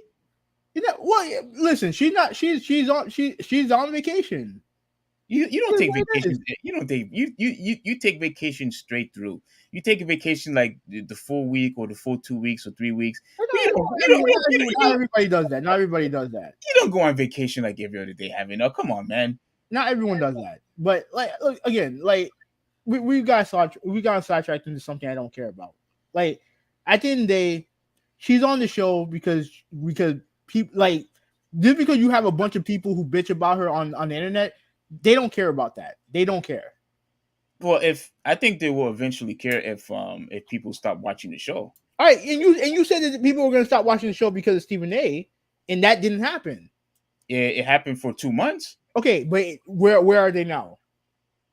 I mean, I don't know. Yeah, they're back at number 1. I mean, I'll look it up, but I know they weren't doing too well ever since Max Kellerman departure. And I heard like they were like at the very bottom, and if you're right that they're back on top, it still proved that Max Kellerman leaving because of Stephen A. It was because of him. Why you could directly blame that to Stephen A. Smith. Why the ratings were down for that many amount of months, or that it was just a slow period in viewership. That's all. That could have been that too. Yeah, it could have been a combination, but that's far too much of a coincidence, if you ask me. Anyways, all right, going to the Last of Us thing, right? Because there's a lot of stuff that went on when it came to this, right? Now, first thing first, fucking bullshit. Get this out of the way. All right, first thing first. I know that you've been against this game being made. Yes, and you've been against this game being $70. Correct. All right, shout out to Yokio. He's the one that came out with the footage. I follow him on Twitter. And I'm gonna give him a shout out. I'm gonna give him a follow also. So this is The Last of Us gameplay. I believe this is on PS5, right? This is the remake, right? And based on this video footage, and there was a huge leak of the gameplay of The Last of Us, right? Because the controversy when it comes to this game was twofold. One, that the remake was being made in the first place.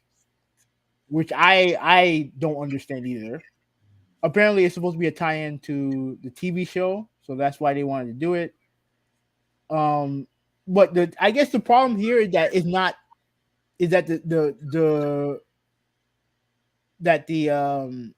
the footage doesn't look like it was built from the ground up from PS5. This looks more like a port.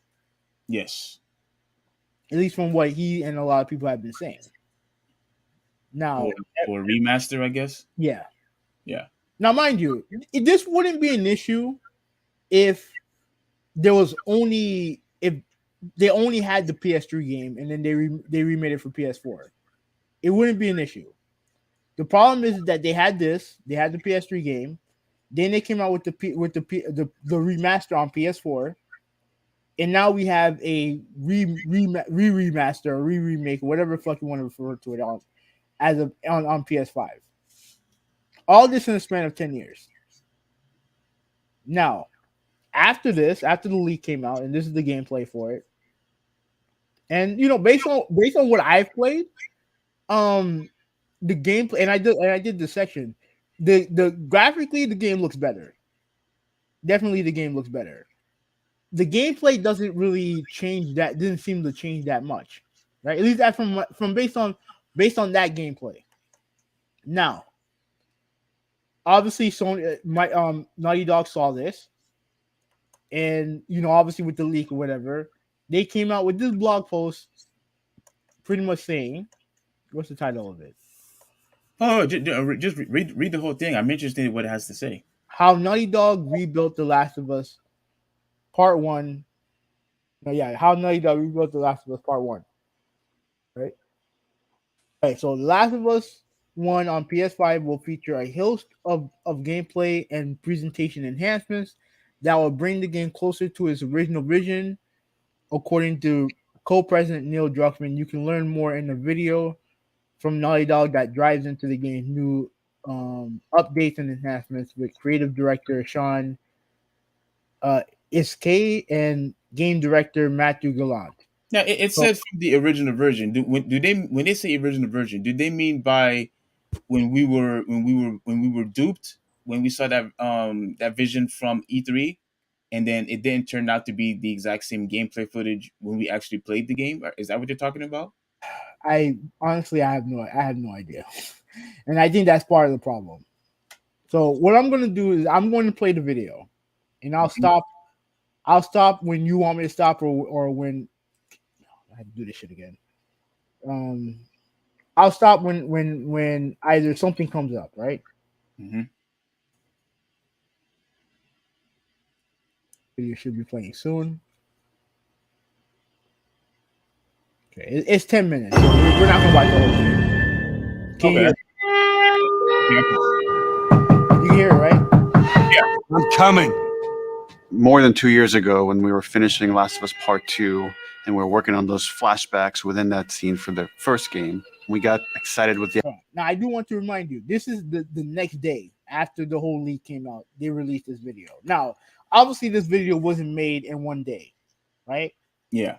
Part of the problem that I have with Naughty Dog and Sony is that why are we waiting till now for you guys to run this? This should have been done months ago.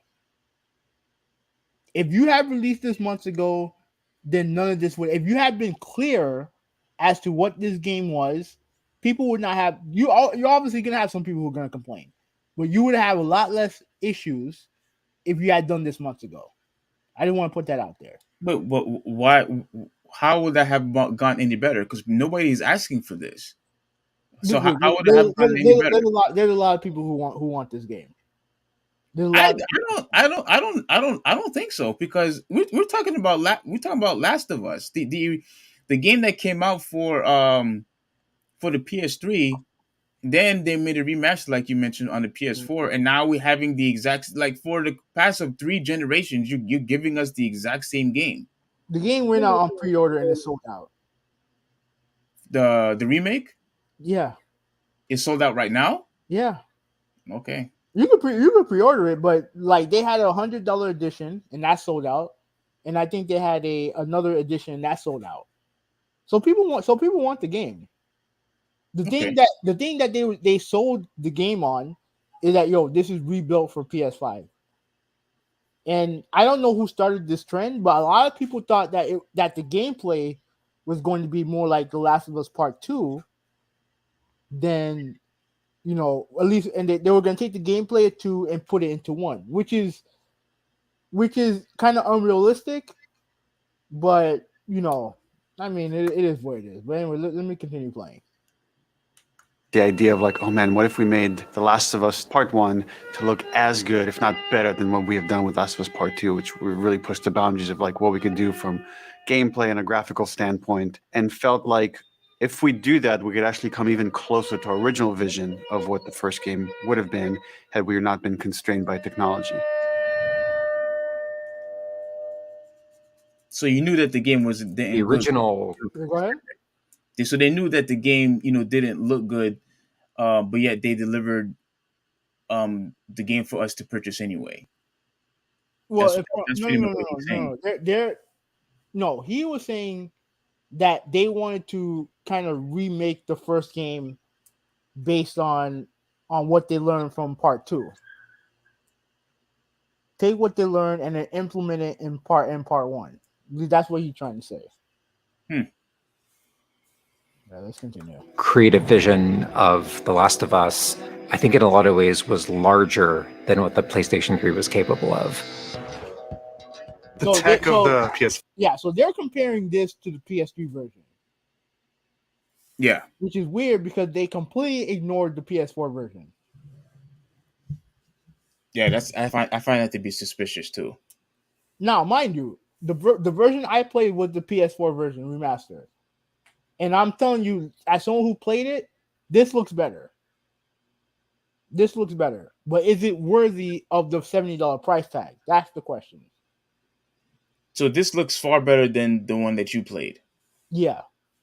I mean, it does look. I mean, the only one that I played that I owned was the original PS3 version, and yes, it does look better than the PS3 version. But again, I don't think this is necessary. But go ahead. Yeah. 5. It's like an open box of tools and goodies that we can play from and draw from. The 4K, HDR, improved haptics, 60 frames, help us to reimagine The Last of Us. It gave us opportunities to rebuild our characters at the highest fidelity. Not only are the characters more detailed, I mean down to the... It's important to know. Now, when it comes to the screen, to the comparison that they showed you, they're comparing the PS4 version. Oh, not the PS3. Yeah. Well, at least when it comes to these comparisons, these Can you rewind that a little bit? I want to see that again. Yeah. From the 4K, are you able to make it improved haptics, 60 frames, help us to reimagine The Last of Us. You get rid of that bar at the bottom. It gave us opportunities. Can you remove the hide that and remove the comment, because I want to see this in full screen.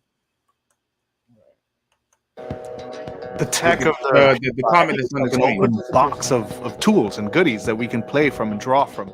The 4K, HDR, improved haptics, 60 frames, help us to reimagine The Last of Us. Yeah, it's still there. Wait, what do you see? It gave us opportunities can you remove the comment that's on the screen? Wait, what do you want me to remove? The comment that's on the screen, so I'm trying to get the full vision of it. Oh, hold on a second. My bad. Okay, let me rewind. I apologize. Okay. The tech of the PS5, it's like an open box of tools and goodies that we can play from and draw from. The 4K, HDR, improved haptics, 60 frames, help us to reimagine The Last of Us. It gave us opportunities to rebuild our characters at the highest fidelity. Not only are the characters more detailed, I mean down to the irises and the pupil depth. You fall into the eyes of the characters. Aside from that, The facial animation is just way more believable. Like all the nuances, all the little subtle reactions, glances, glares, right? Like you get all of it almost closer to sort of the original performances. So no matter what, you stick to me like glue. Like glue. Got it. Good. We are able now to not only just I do want to mention one thing, right? The biggest difference, the biggest change that I've seen from the game that I played and this is the facial animations and the facial features and stuff like that. It's a big difference. Major, especially with the black characters, right? Like I think I forgot Sam and I forgot the other guy's name, but they look so much better. You stick to me. They look so much better. I thought stuff like details like that you never really cared for. Yeah, but this is a big improvement. This is a big improvement from the original. Like glue. Like especially the kid. The way that the kid looked in the first game, it wasn't bad, but it definitely wasn't this. Yeah. Definitely wasn't this. Like glue. Got it. Good. We are able now to not only just have the highest fidelity characters in the cutscene, but also in gameplay. It's the same character, so now we can do these seamless transitions in and out. Every part of the game has benefited from seamless transitions and emotional scripting. Pretty good, huh? Our stories happen in gameplay. Wow, pause that right quick. Damn. All this stuff is. What happened? No, it's already passed. I was going to ask you to pause that because I wanted to. That was just amazing. Wait, which part? Oh yeah, right there. Yeah, yeah. Like the detail is just phenomenal. Even though it looks more darker and more gloomy looking on the PS5 version. Yeah, it's still drastically better than it looks more realistic. Yeah. On a stick. She knew my mom. All this stuff is designed to keep you constantly in this world. Riley, come here. Now you got this. Go.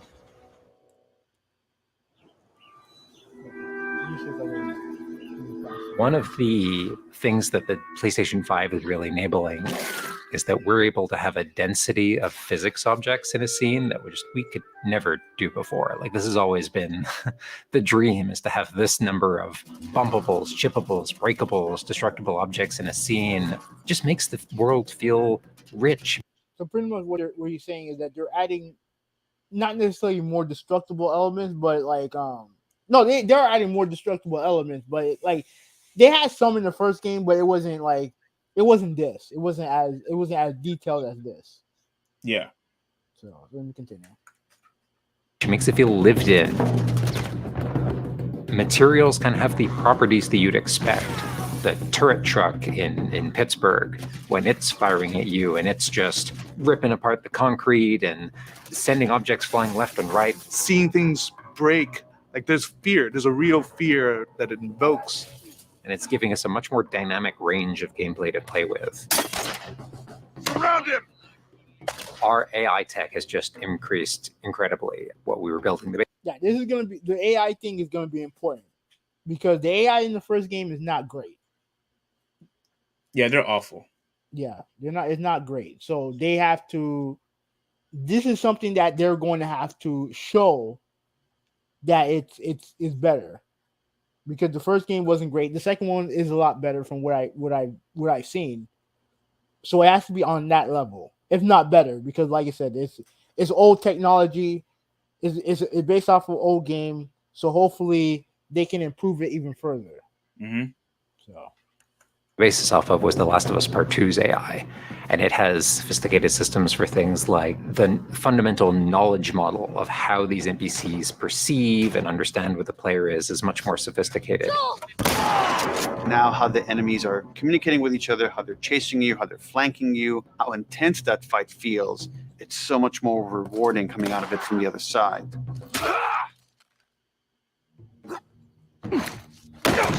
Get out! One of the other big AI improvements is the buddies. The buddies technology that we developed for The Last of Us Part 2 has this very sophisticated understanding of like, okay, this is where the enemies can see their exposure. We not only have exposure, we have future exposure. So buddies can know, okay, that enemy is walking forward and they're about to round this corner. So in 3 seconds, that corner is going to be exposed. So I'd better move now to avoid this enemy seeing me. This really lets the buddies make very complex decisions that maintain that feeling of. Now, him talking about in detail of your partner will be able to identify how closer the other AI is approaching. So, but this has absolutely nothing to do with you controlling it. Like this is not SOCOM, right? Like where you control the. No, yeah, you can't control. You can't outwardly control your AI buddy. Okay, and you can't tell them which direction for them to go to. No. Okay. All right, just wanted to make sure. Okay. Stealth much more believably. Another big enhancement to the gameplay is that we have this technology called motion matching. Motion matching is this technology that's basically using logic that tries to match the desired movement to a bucket of hundreds. Let me stop right here. Okay. The one of the biggest thing, the biggest criticism about this remake is that they didn't add a dodge and a crouch button, not a crouch, like a prone button, right? A prone function that was in the second game, right? In the second game, they added dodge and they added prone, and a lot of people thought that they should add it in this game. The problem, and someone named Broken Games HD explained it, and he actually made a good point. If you put in, now remember, like for a lot of people, dodge and prone changed The Last of Us, and it made it a more a lot of people feel like it made it a better game, right? By having when you said dodge, because I never played the second one, I only watched people played it. So like they would like roll over or like how does the dodge animation? Can you describe the animation when they dodge? I think it's like a sidestep, from what I can remember. I think it's a sidestep. I don't think they literally roll on the ground, but I think it's. But I'm not 100% sure. But I know in prone, you could shoot in prone. You could do a lot of cool things when you're in prone. When you're in the prone position. Yeah. Okay. Like you can hide under cars in the second game and stuff like that when you're prone, and the dodge button is literally like you're sidestepping to the side or backwards or whatever. And he was saying that adding those mechanics would break the first game. And the reason why is because the AI is not the AI was never programmed to deal with those new mechanics.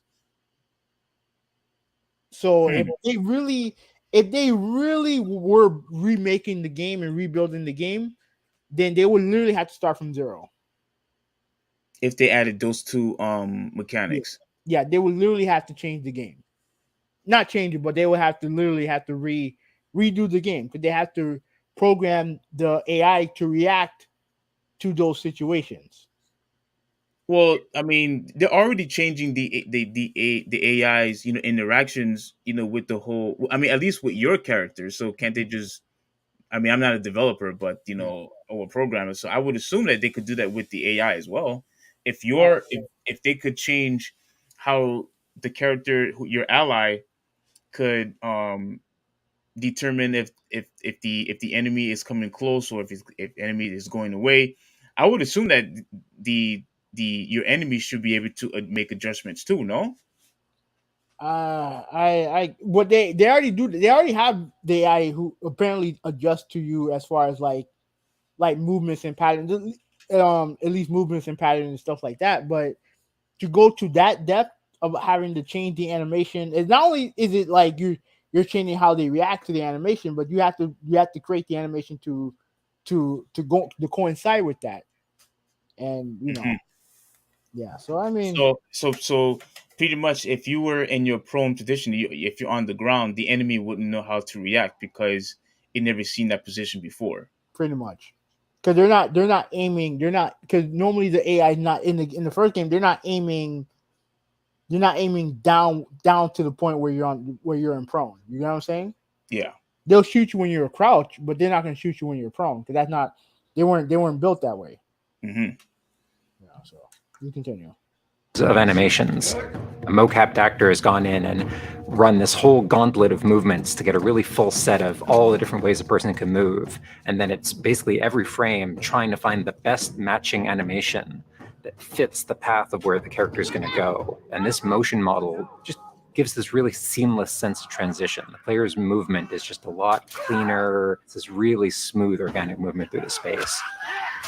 First, we just had to build that core experience. And then beyond that, we wanted to add several features that fans have been asking for. For example, we now have a permadeath mode. This is one of the Along new that, things we've they added a brand new. where if you like, it's literally like a thing where if you die once, you like permadeath is like if you die once or twice and it's over. Oh, so like that's pretty much you don't get to respond back to the checkpoint. The game is officially done. Yeah. Oh wow, they're bringing that old school back because that's how. Other games done it too. Other games done it too. Okay. Speedrun mode, so players can time themselves. There's a whole community of gamers that just want to see how fast they can play through this game. Beyond that, we added a bunch more of unlockables. So there's all these different outfits for Ellie and Joel that people can unlock. A model viewer mode, so people can really appreciate the details. We added award-winning accessibility features. Every single accessibility option that we offer, that's a barrier removed for someone. As she surveys the apartment, her eyes wander to Joel. She steps past the couch. He wears the wristwatch Sarah gifted him, which now has a cracked face. To my knowledge, this is the first PlayStation game that has audio description built into the game, built into the cinematics. Now it's nighttime. Joel stirs in his sleep. And that's really the way we've tried to push the frontier of accessibility on this game.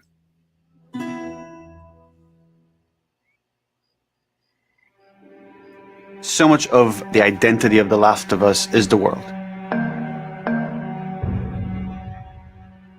We revamped completely the art direction. You know, everything from these expansive vistas that not only are they beautiful, but you feel the environments. You feel the environments in a much more visceral way. The rooftops overlooking the Capitol building, for example, like just the breath of fresh air when you go up there and you just like, you feel that sort of release in tension.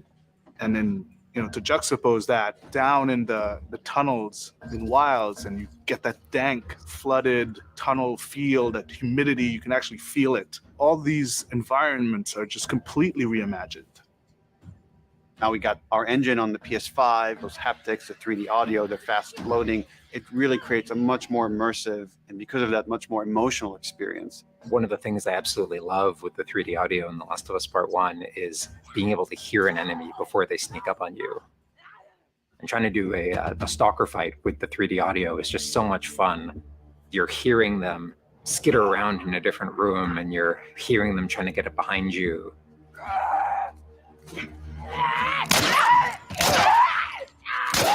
Having that two-part reaction of like hearing, turning, seeing, reacting, it's just really heightens that sense. Okay, I'm not gonna lie. That's in this character, that's, you're in this world.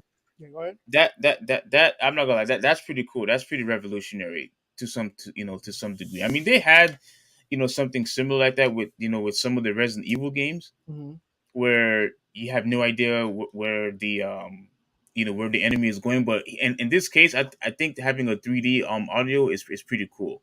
Yeah. Where, I mean, I don't know if it's going to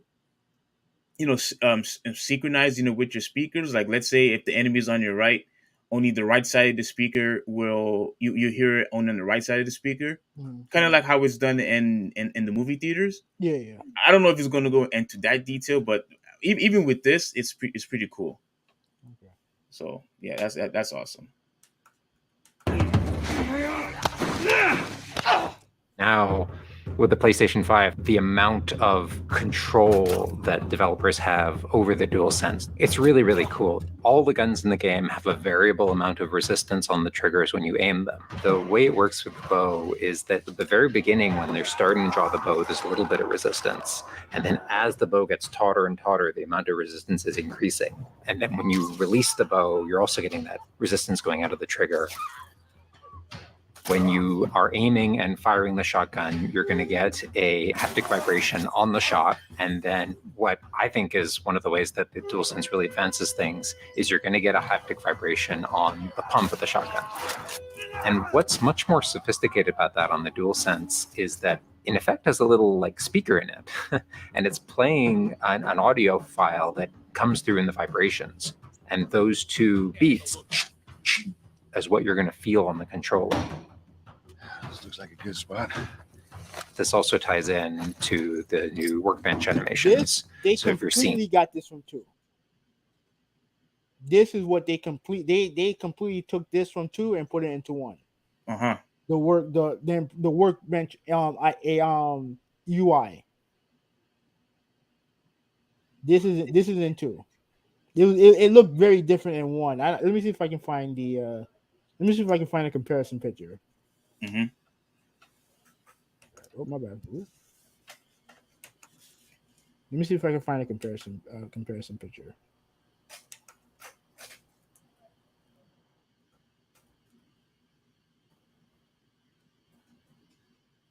What are your thoughts so far? Yeah, like so far as you're playing the video, do I think there's a complete improvement, drastic improvement? Yes, because remember, I never played the PS4 version. Remember, because I was boycotting, the that generation, that time. So I only played the PS3 version of it, of Last of Us, and the graphically look far better than the PS3. Far better. Yeah, which is expected. Yeah, but I still believe that it's just not something I want to go through again. You know what I'm saying? Like I already went through part 3, and to have it release all over again, for us is like, man, like I think they should really focus on their time on making something else instead of giving us a game that we played not too long ago. Yeah. Hold on a second. Let me see if I can find it. I couldn't find a picture. But it does look like they really drastically improve, not just the graphics, but the gameplay, like you said, the mechanics and how the AI, will interact depending on what you do. I think that's awesome. I think that's pretty awesome how they were able to implement that into the game. But the whole thing about you saying that they imitated, part 2, are you saying it in a bad way? No, it's in a good way. But I'm trying to find a picture of how it looks.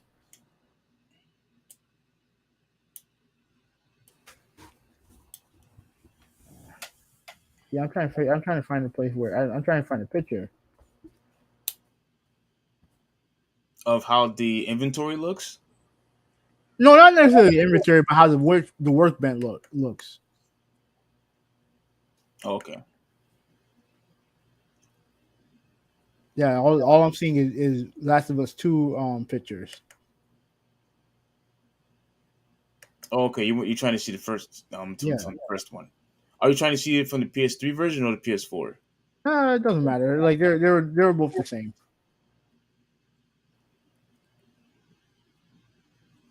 I think. Yeah. Okay. There we go. I just found it. There we go.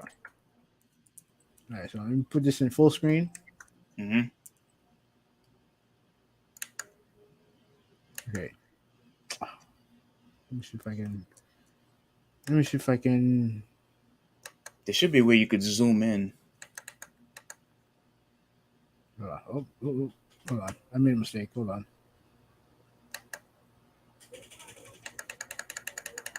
There you go. Yeah. This is how it looked in the first game. Mm-hmm. Yeah, I mean, like you're just picking weapons and stuff like that, and then and you can see in contrast, this one, looks a lot cleaner. You're actually seeing them, screw in the part or putting the part in place and stuff like that. You're actually seeing it in this one, and that was in part 2. Yeah. So let me play it. Joel taking apart a gun or screwing something in or putting a new stock on a gun, that moment where he's like jamming that on, you're going to get that haptic feedback on that. We have, haptics all across the board, for all the moments you kind of expect, for clambering, jumping, landing, meleeing, getting meleeed, like all those kind of high intensity moments we have represented in the haptics. Now, let me put What this I part in. personally, That part where the clicker is crawling. Yeah. I don't remember that being in the first game. Yeah, I don't think so either. In the haptics. Yeah, I don't remember that being in the first game. Yeah, I don't remember seeing that either on the first one. No. Yeah. So what I personally absolutely adore is the way we can enhance the really quiet, subtle moments of gameplay. So it's like when Joel goes in to pet the giraffe, getting that little light touch on the haptics as he's petting the giraffe. To me, that's the essence of The Last of Us. It's the high tension moments, it's the low tension moments, it's all of it feeling grounded. You're feeling immersed in this world. It's all about bringing you along with that story in as many ways as we can. And that's what the new technology on the PlayStation 5 is allowing. Okay, so it's pretty much almost over. Was that everything you hoped for? Jury still. It does look good. About that. What is that? No, I'm just saying, graphically, that scene right there, it did look good. It did core experience of playing as Joel and Ellie on this journey. Then to take that experience and really honor it and keep the authenticity of it, but elevate it in every way possible, whether it's pipeline, whether it's art direction, whether it's a technology, everything that allows us to make that experience better. Not different, extremely better. Okay. Well, and I'll end it there because the last thing he said was very important. He said that it makes it different. It makes it better. Not different, but better. Okay. Here's the thing, right? In my opinion, here's the thing. I don't care if it's 70 or whatever. I don't care about that. I know that's something that you had a problem with. I don't care about that. If is their project, they feel like it is worth 70, go ahead and charge people 70. People are gonna buy it regardless. The problem that I have with this studio is that they lack a level of transparency that you need to have with your fan base. Right? And in perfect example, when The Last of Us 2 was being made, right? There was a lot of people who wanted to know what was going on with the multiplayer. So we didn't because we saw footage of the single player, but we didn't really see footage of the multiplayer, right? Come to find out is that I believe it was on their anniversary, their emergence day or whatever, where one person at Naughty Dog talked to a random no-name site on some rinky-dink server or whatever, and they confirmed that the multiplayer in 2 was not going to be in it, that there were going to be no multiplayer in the second game. Right? And people lost their shit. Okay. People lost their minds. And there were a lot of PlayStation fanboys who were defending them, saying, oh, well, multiplayer would have hurt the game. Multiplayer would have hurt the game. And I'm thinking to myself, wait a minute. So the multiplayer in the second game would have hurt The Last of Us Part 2, but the game that you guys all love, The Last of Us Part 1, had multiplayer. And you guys still love the game. So and the thing is that that showed a trend that this company can just simply do whatever the fuck they want and not be held accountable. Now, again, when it came to this situation, again, they announced the game. They showed. I think they talked about the game on Jeff Keighley's Summerfest thing, but it took another leak. This is the second time that their work has been leaked, because everything leaked about The Last of Us Part 2. This is the second time that their shit has been leaked, and they had to go to this measure when they should have done this a long time ago during the Summer Game Fest, talking about clarifying what the Last of Us Part 1 remake was going to be. You had to clarify. Because mind you, like a lot of people were under the impression that this was going to be Part 2 mixed in with the Part 1. It was going to be Last of Us Part 2, but in The Last of Us. A lot of people were under that impression because Naughty Dog used words like rebuilt from the ground up on PS5. They hyped this shit up. And then when you elevate our expectations, and then when footage comes out where it doesn't meet our expectation, now you do the responsible thing and put a video explaining it. Now you do that. Completely reactive instead of being proactive. When you're a business and you're being reactive, you're only setting yourself up for failure. When you're being reactive instead of being proactive. Yeah, I agree. I think if you want to pump up the game, I have no problem with you hyping up the game. But you're taking a huge risk when you do that. Look at what happened with Cyberpunk. And and a lot of other companies do the same shit. A lot of other companies do the same shit. So you want me to read the comments or you want to go? No. I was gonna say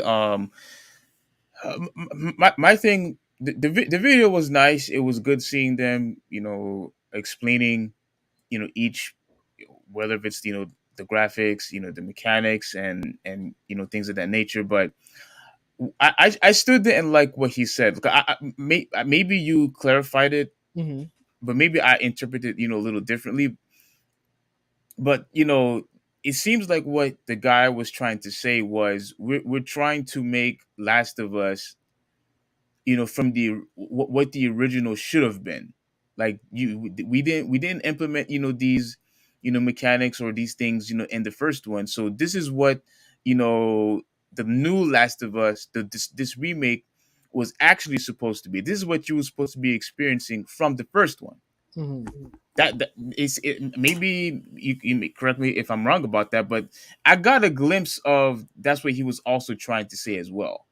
Yeah, I think they put it to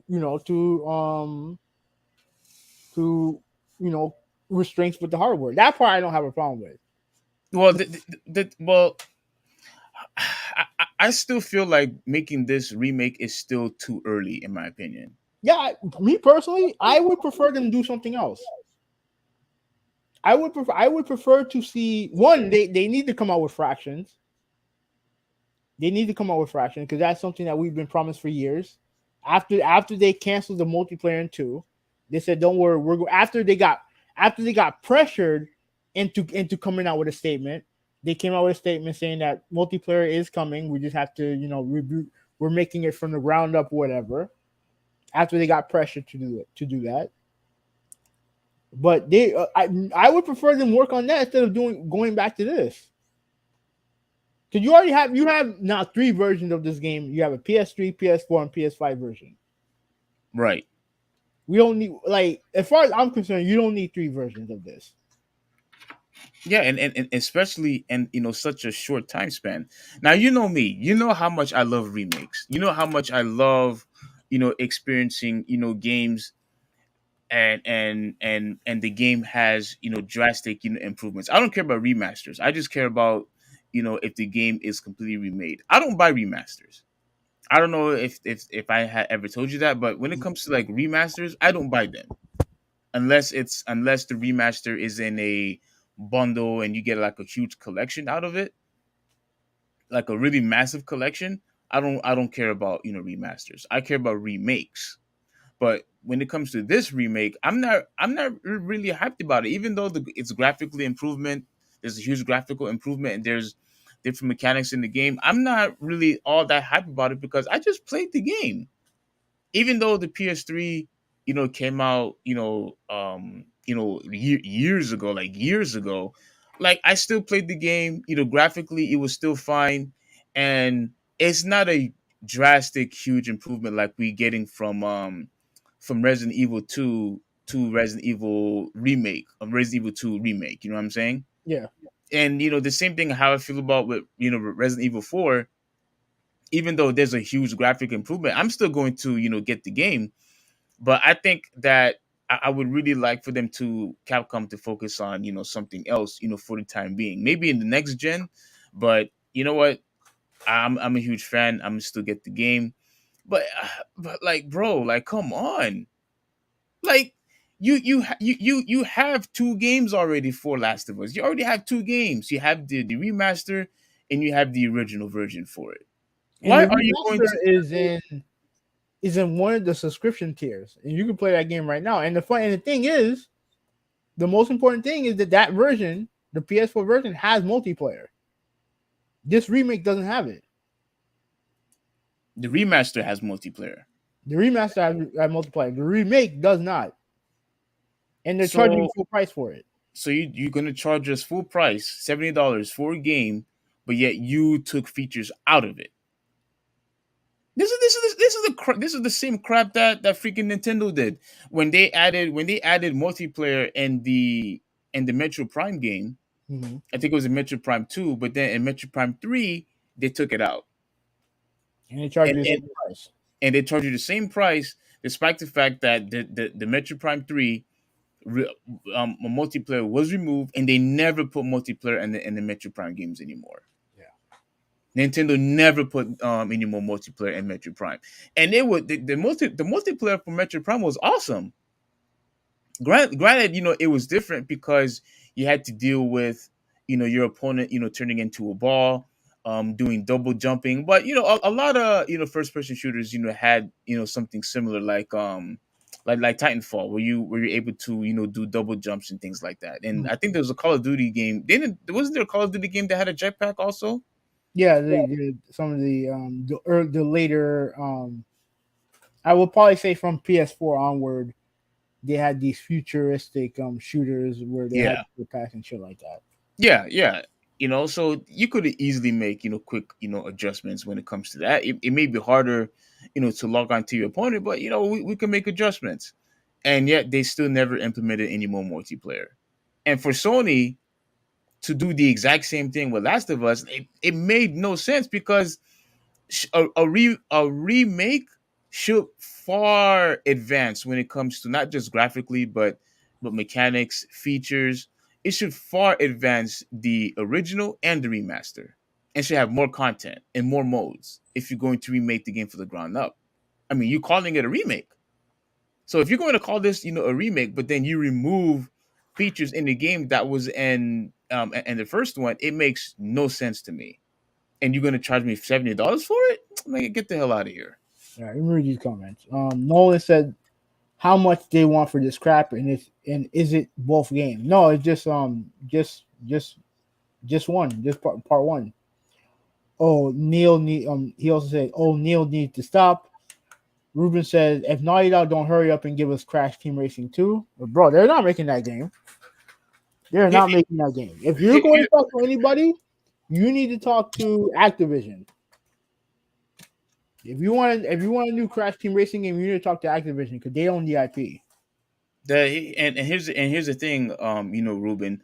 A lot of people, matter of fact, I forgot the guy's name, but a lot of people was talking about how they were so confused of Sony or Naughty Dog getting rid of Crash, to Activision. Like nobody could, until this day, people still don't understand why they made that transition. Like why in the world you're going to give this to Activision, and yet Activision does nothing with the franchise? Like it absolutely, it made no sense. All right. So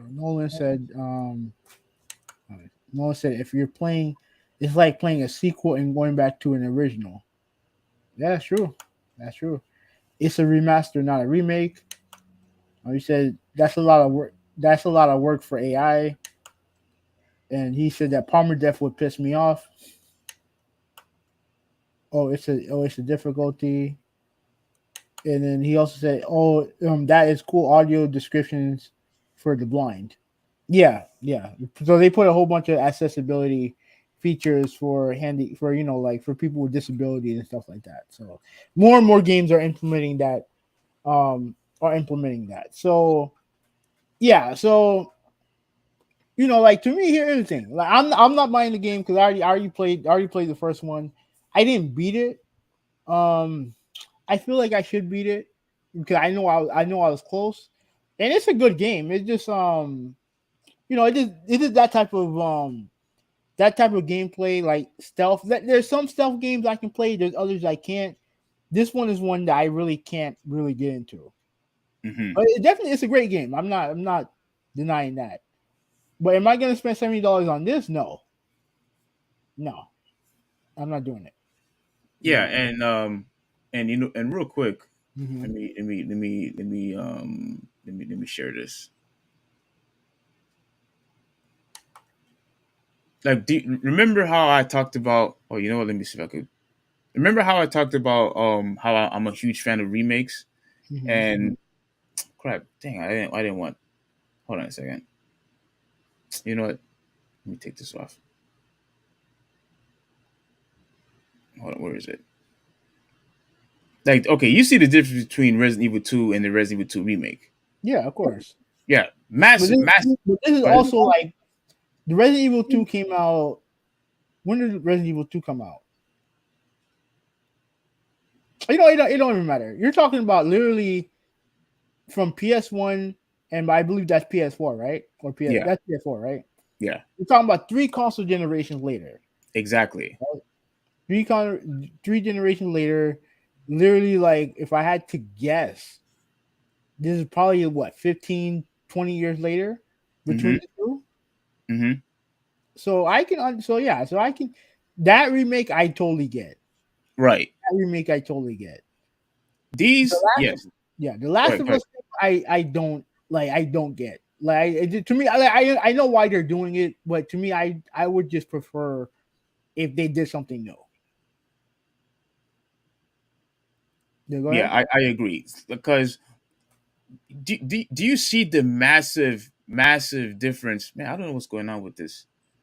But you see the massive difference graphically with the PS1 version and the PS4 version. Yeah. This when you look at this now, you like that saying that you like to use. It didn't age well. No, definitely. Yeah. Like It- they had to do. They had you couldn't re-release this game now, and you have these people, definitely people who are older, be able to play this. right. Who are, I mean, younger, who would be able to play that PS1 game as it was. Yeah. It just you can't do it. Yeah, look at it. It just looks so bad. Like it looks so bad to the point where you ask yourself, how in the world were you able to play this? Even back then. But even back then, I remember when I was playing the game. Even back then, I knew graphically the game didn't look that good. When you look at games like even the original Metal Gear game, even you could tell that even from that time on, you knew the game did not really, look good. It was just too ahead of its time. Yeah. And the same thing, with Resident Evil. But you see, but that's the difference between what we have with that and with Last of Us. With Last of Us, to me, the PS3 graphics, although it's nowhere near the PS5, I mean, it's fine. Like it's fine. I could deal with it. I could still go back and still play the Last of Us for PS3. I could go back and still play Metal Gear Solid 4. I could still go back, and play all the fighting games and whatever games that I have, for the PS3, where a remake is still unnecessary. Yeah. Unless there's going to be a huge, graphical, mechanical leap. It's really not necessary for you to remake the game. Don't waste your time on a game where you could explore on new IPs or a different franchise that you haven't come up with in lately. Yeah. Like, don't give me this. Like, I don't. Do I think it's impressive what they did? Yes, but it's not. It's not the transition with Resident Evil 2 and the 2 remake. Big, huge, graphical leap. Big transition. But with this one, it's not by much. It's nice.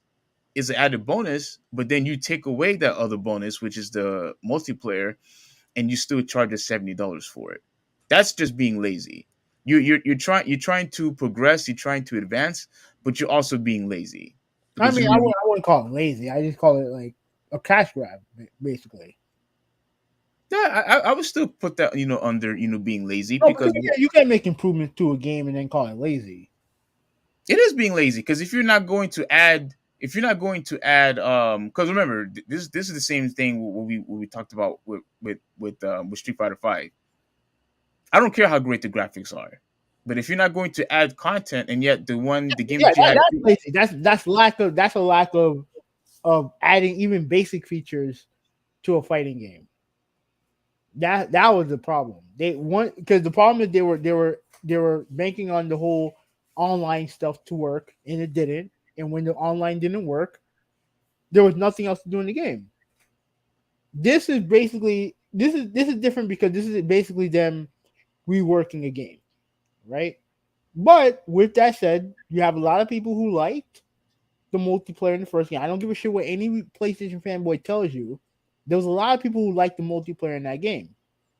And you didn't give them that. You didn't give them that. And a lot of people expected that. You didn't like what people didn't expect was the price tag. They didn't expect Sony to charge them $70 for this game. And then when you think about what's not in there, as opposed to what's there, a lot of people have a problem with that. Is the remaster also available on the PS5? Yeah. Oh my gosh. Yeah, and I think it's in the server. I think it's in that server preview thing that they have. So if you want to buy it for free and then have the multiplayer as well, you can get that. But obviously, this game is going to look better. It's going to play better. But is it worth $70? And to me, no, it's not. And to me, it's not. You mentioning playing it for free, that's still irrelevant to me. No, I'm talking about for the remaster. Yeah, that's still irrelevant to me because if you are going to give us a brand new remake that's supposed to be far superior than the previous two, and yet at the same time you're going to charge us $70 for it, that should be the primary game in our library. Because it's a new game, it's a $70 game, and you claim that it's agreement from the ground up. That should be the primary. But yet, the primary game that you are giving us has a feature that's missing, has a mode that's missing, which is the multiplayer mode. That's unacceptable to me. That should never happen under. I don't care what game it is. That should never happen because once again, that game is a brand new game. That should be the primary game, for the for the consumer. That should be the primary game. But yet the one that you have beforehand that has more modes and more content than the new one that you're giving me that's $70, that's unacceptable. I mean, the new game has more content. And but the problem is that the old game has the biggest feature that you're missing, which is multiplayer. Right. But again, the multiplayer, they all knew that the multiplayer wasn't going to be in it. They said that they weren't going to do the multiplayer. So everyone knew that. The problem that a lot of people have in general is the price. That's what a lot of people initially had a problem with. The problem was with the price. And then the leak comes out, and the leak looked more like a port. Now, based on what Naughty Dog showed, it's definitely more than a port. Mm-hmm. But is it really But is it necessary? And I would say no, it's not necessary. And I'll read this comment from Ruben. Ruben serves out. He said they need to remake all the Metal Gears. I mean, now, Ruben, I don't think they should make a remake of all the Metal Gears. Like if you want to make a remake of the if you want to make a remake of the ones that were out for the that were released for the PSP, then go ahead and do that. But I still think it's still too early to make a remake of 2 and 3 and all the other. I don't necessarily think a remake is necessary. I don't think so. Now the ones for the PSP versions, yes, make a remake of those. Make a remake of all like Acid. Make a remake of there was another Metal Gear game that was for the PSP. Peace Walker. Yeah, make a remake of Peace Walker. Make a remake of Metal Gear, the one for the Nintendo. I think there was a Metal Gear and a Metal Gear 2 that was for Nintendo. Make a remake of those because we want to know, the backstory of how Snake became Snake, how I mean, they have a collection, but it's not a remake. yeah, how Snake, became Snake in the first place, how he was in the original, Foxhound group, and then he was facing Gray Fox, And the ninja. he's mainly just talking about Metal Gear Solid. So that's Metal pretty Gear. much MGS 1, 2, 3, and 4. Plus 1. Yeah, those games don't need to be remade, at least not yet, because graphically we could still go back and play those. We could still go back and play those games. The gameplay was fine. I think they need to make a remake of the PSP versions and the Nintendo version. We don't need a remake of 4. We don't need a remake of 5. We don't need a remake of 1, 2, or 3. I disagree. I think they would benefit if they actually did remake it. But I 2 and 3, all of them. What sense does that make? Make a remake of modernize every one of those Metal Gear Solid games. No, that makes absolutely no sense to me, because it's going to sell. Have no. What makes sense is making a remake of the first 2. No, what makes sense is selling, is making money. No, what makes sense is you're not listening. Making a remake of the first 2 makes more sense because barely anybody played those games. A lot of people weren't alive, when Metal Gear came out for Nintendo. A lot of people missed out on those games. And people wouldn't want to go back to play those games anyway. People will go back to play Metal Gear Solid 4. They will go back and play Metal Gear Solid 3 right now. No one is going to go back and play the original Metal Gear game for the Nintendo. Because obviously, it didn't age well, obviously. The other ones, they still age well fine. They're fine. The graphically, those games are fine. They need to make a remake of the original ones so we could know the full backstory of how Snake became Snake. That's what we need. All right. That's what we need. I think they need to remake all of them. If you want to make a quick buck, that's what they should do. If they want to make a remake on all of them, make a remake of the first 2 first. Right. Ruben said that this is a cash grab for those fans, but it's not necessary. And then he said that just remake MG and MGS, but not yet 2, 3, 4, or 5. That's exactly what I'm saying. I would do all of them. That's exactly what I'm saying. I think I got confused from what you said before, but that's exactly what I'm saying. Make a remake of the first 2, and if you want to make a remake of Metal Gear Solid, I'm okay with that. Only because that it was only exclusive to the GameCube, and a lot of people probably wouldn't. Well, actually, no. If you wanna play the GameCube version, just play the GameCube version. I mean, play the collection. But play the collection. But I feel the exact same way.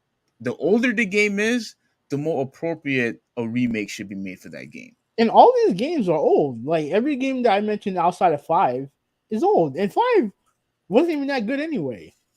Yeah, it was. Who told you it wasn't good? The game's not good. You didn't play the game. The first half of the game is good, but you tell me it's the best one of the series? I think you're mistaking it from 4. No. 4 was excellent. 4 was excellent. Did you play 5? No, I didn't play 5. All right. So whatever. But you know why I didn't play 5? Because they didn't finish 5. There was so much bullshit going on in that studio when it comes to Kojima and Konami that the game just came out pretty much unfinished. It became a base builder, and I'm not into that shit.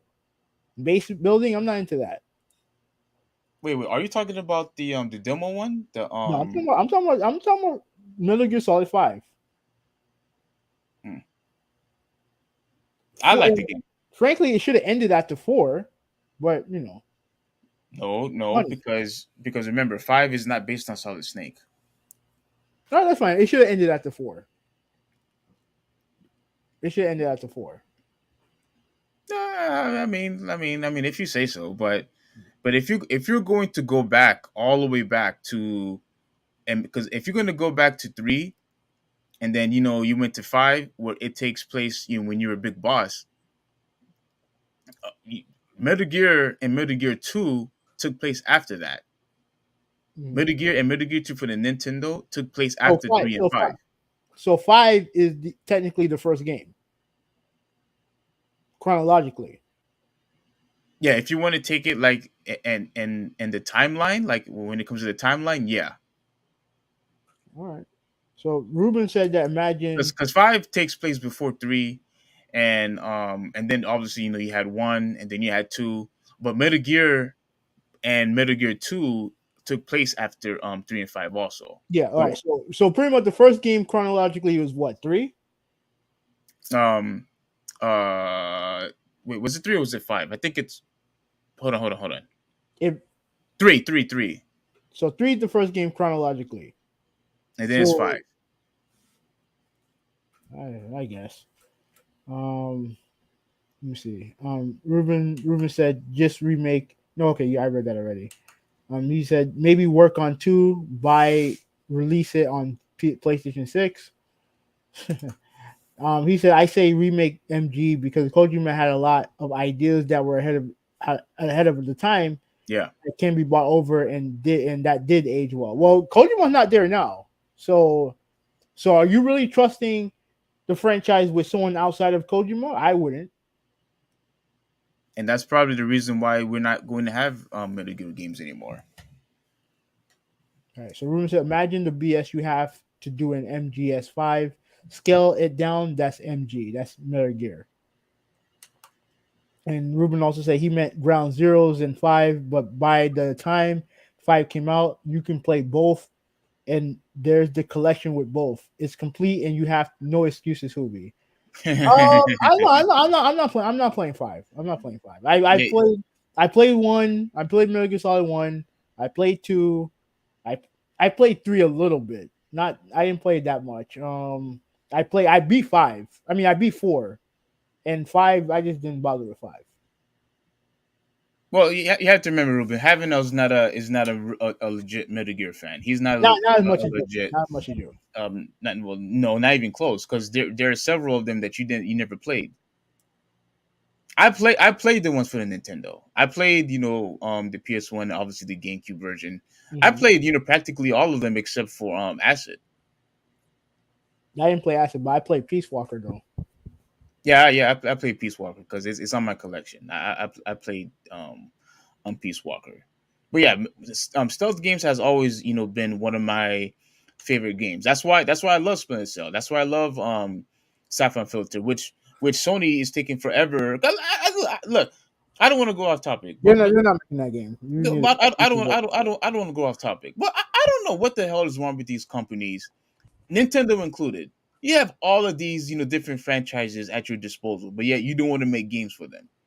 Like, where's Siphon Filter at? Where's Legend of Dragoon? Where's, Brave Prince of Musashi? Well, not Brave Prince of Musashi. Where's You're not making those games, bro.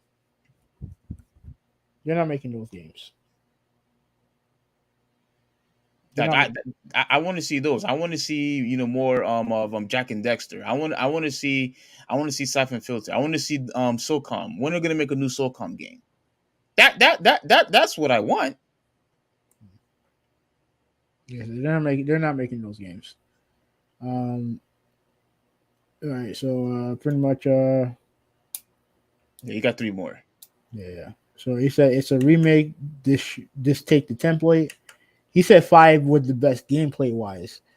I've seen gameplay footage of 5. Like, I wasn't impressed with it because I know they wanted to do more open world. I know they went that route, and I just wasn't impressed with it. Just wasn't. But like I said, there was a lot of stuff going on with that game behind the scenes, and and a lot of people blame Kojima for it. And to me, I mean, look at where Kojima is, and look at where Konami is. You know what I mean? Konami don't make anything anymore.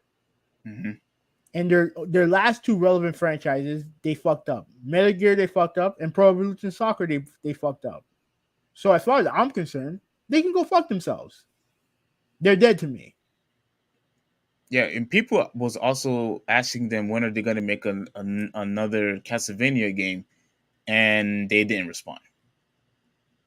Yeah, so like I said, they're dead to me. He said, "Hold on, we're getting." No. What I said was Sony needs to make a remake of Sapphire Filter 1 and 2. I mean, they still have the franchise. If you're not going to do anything with the franchise, give it to somebody else. All right, so praise the Lord was Ruben's last comment.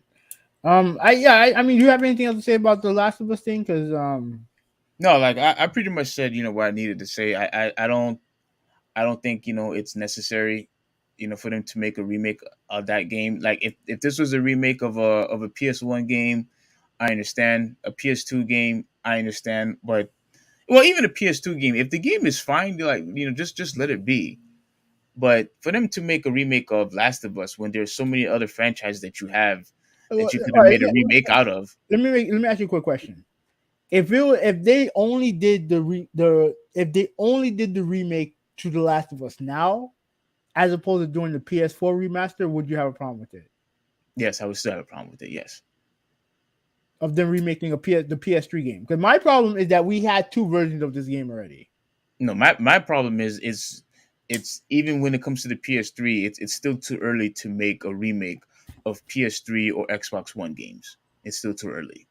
All right. Well, on that note, and one last thing. Did you when it comes to the Xbox One, it is backwards compatible to all the original Xbox One, right? No, no. There's only like a handful of games that is backward compatible to when it comes to the OG Xbox, which a lot of Xbox fanboys don't like to mention, by the way. So all those games that I bought when I borrowed your console, I can't play them on the new Xbox. Well, I can't play on my Xbox because I don't have the disc. But what game do you have? If you have 360 games, it'll work. 360 games, they'll work. All right, quickly, let me go get them. They're right here. Okay.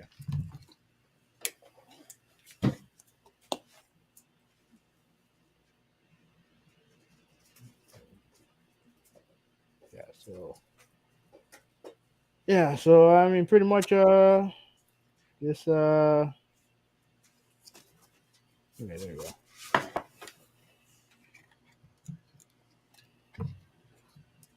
All right, so the Division, Ghost Recon. Yeah, those games will work.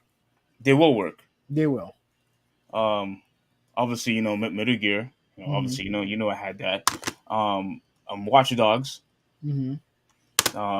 Halo 5. Mm-hmm. All that stuff will work. All that will work. Crash. So that will work. Sunset Overdrive will work. Mm-hmm. And Resident Evil 2 remake, Resident Evil 3 remake, and Resident Evil 2 Revelations. Yeah, all that stuff will work. Yeah, and then there's Resident Evil 3 remake, and there's Resident Evil 2 remake. All those games are Xbox One, right? All these are from the console that you let me borrow. Okay, yeah, they'll work. But the funny thing is, if you had a PS4 and all those were PS4 games, they would work also. Oh, so if those were PS4 games, they will work on the PS5. Yeah. Okay, so so these new consoles are backwards compatibility 100%. For the previous gen, yeah. But the funny thing is that Xbox and the fanboys were touting backwards compatibility with the OG Xbox games, and there were only like a handful that they were backwards compatible with. Oh, from the original Xbox, Yeah. the old the Xbox. Yeah. Can you play 360 games on it? I think the vast majority of 360 games you can play on it. Okay. Vast majority. So. Okay. Yeah, I couldn't because it was my birthday, this past week, and Mhm. I couldn't. There was no consoles to buy. Oh yeah, happy birthday, by the way. You didn't mention it anywhere. Yeah, because a best friend would have remembered. That's why. I mean, dude, I barely remember my family member birthdays. But the funny thing is that since you don't have a Facebook and we're not on the same chat thing anymore, What chat thing? the Signal. Signal wouldn't have helped you, so you need Facebook to remember No, people's birthdays. That's what you're saying. I mean, yeah, that would help. But also, if we're on the same chat thing, if there are other people, if there are other people that would help remind me, yeah, sure. But anyway, happy birthday. What did you do for your birthday? This guy. No, well, what I was trying, like I said, there was no console, and I was trying to see if I could like I would have loved to go out of town, Mhm. but man, I was like, you know what, I'm just gonna save my money.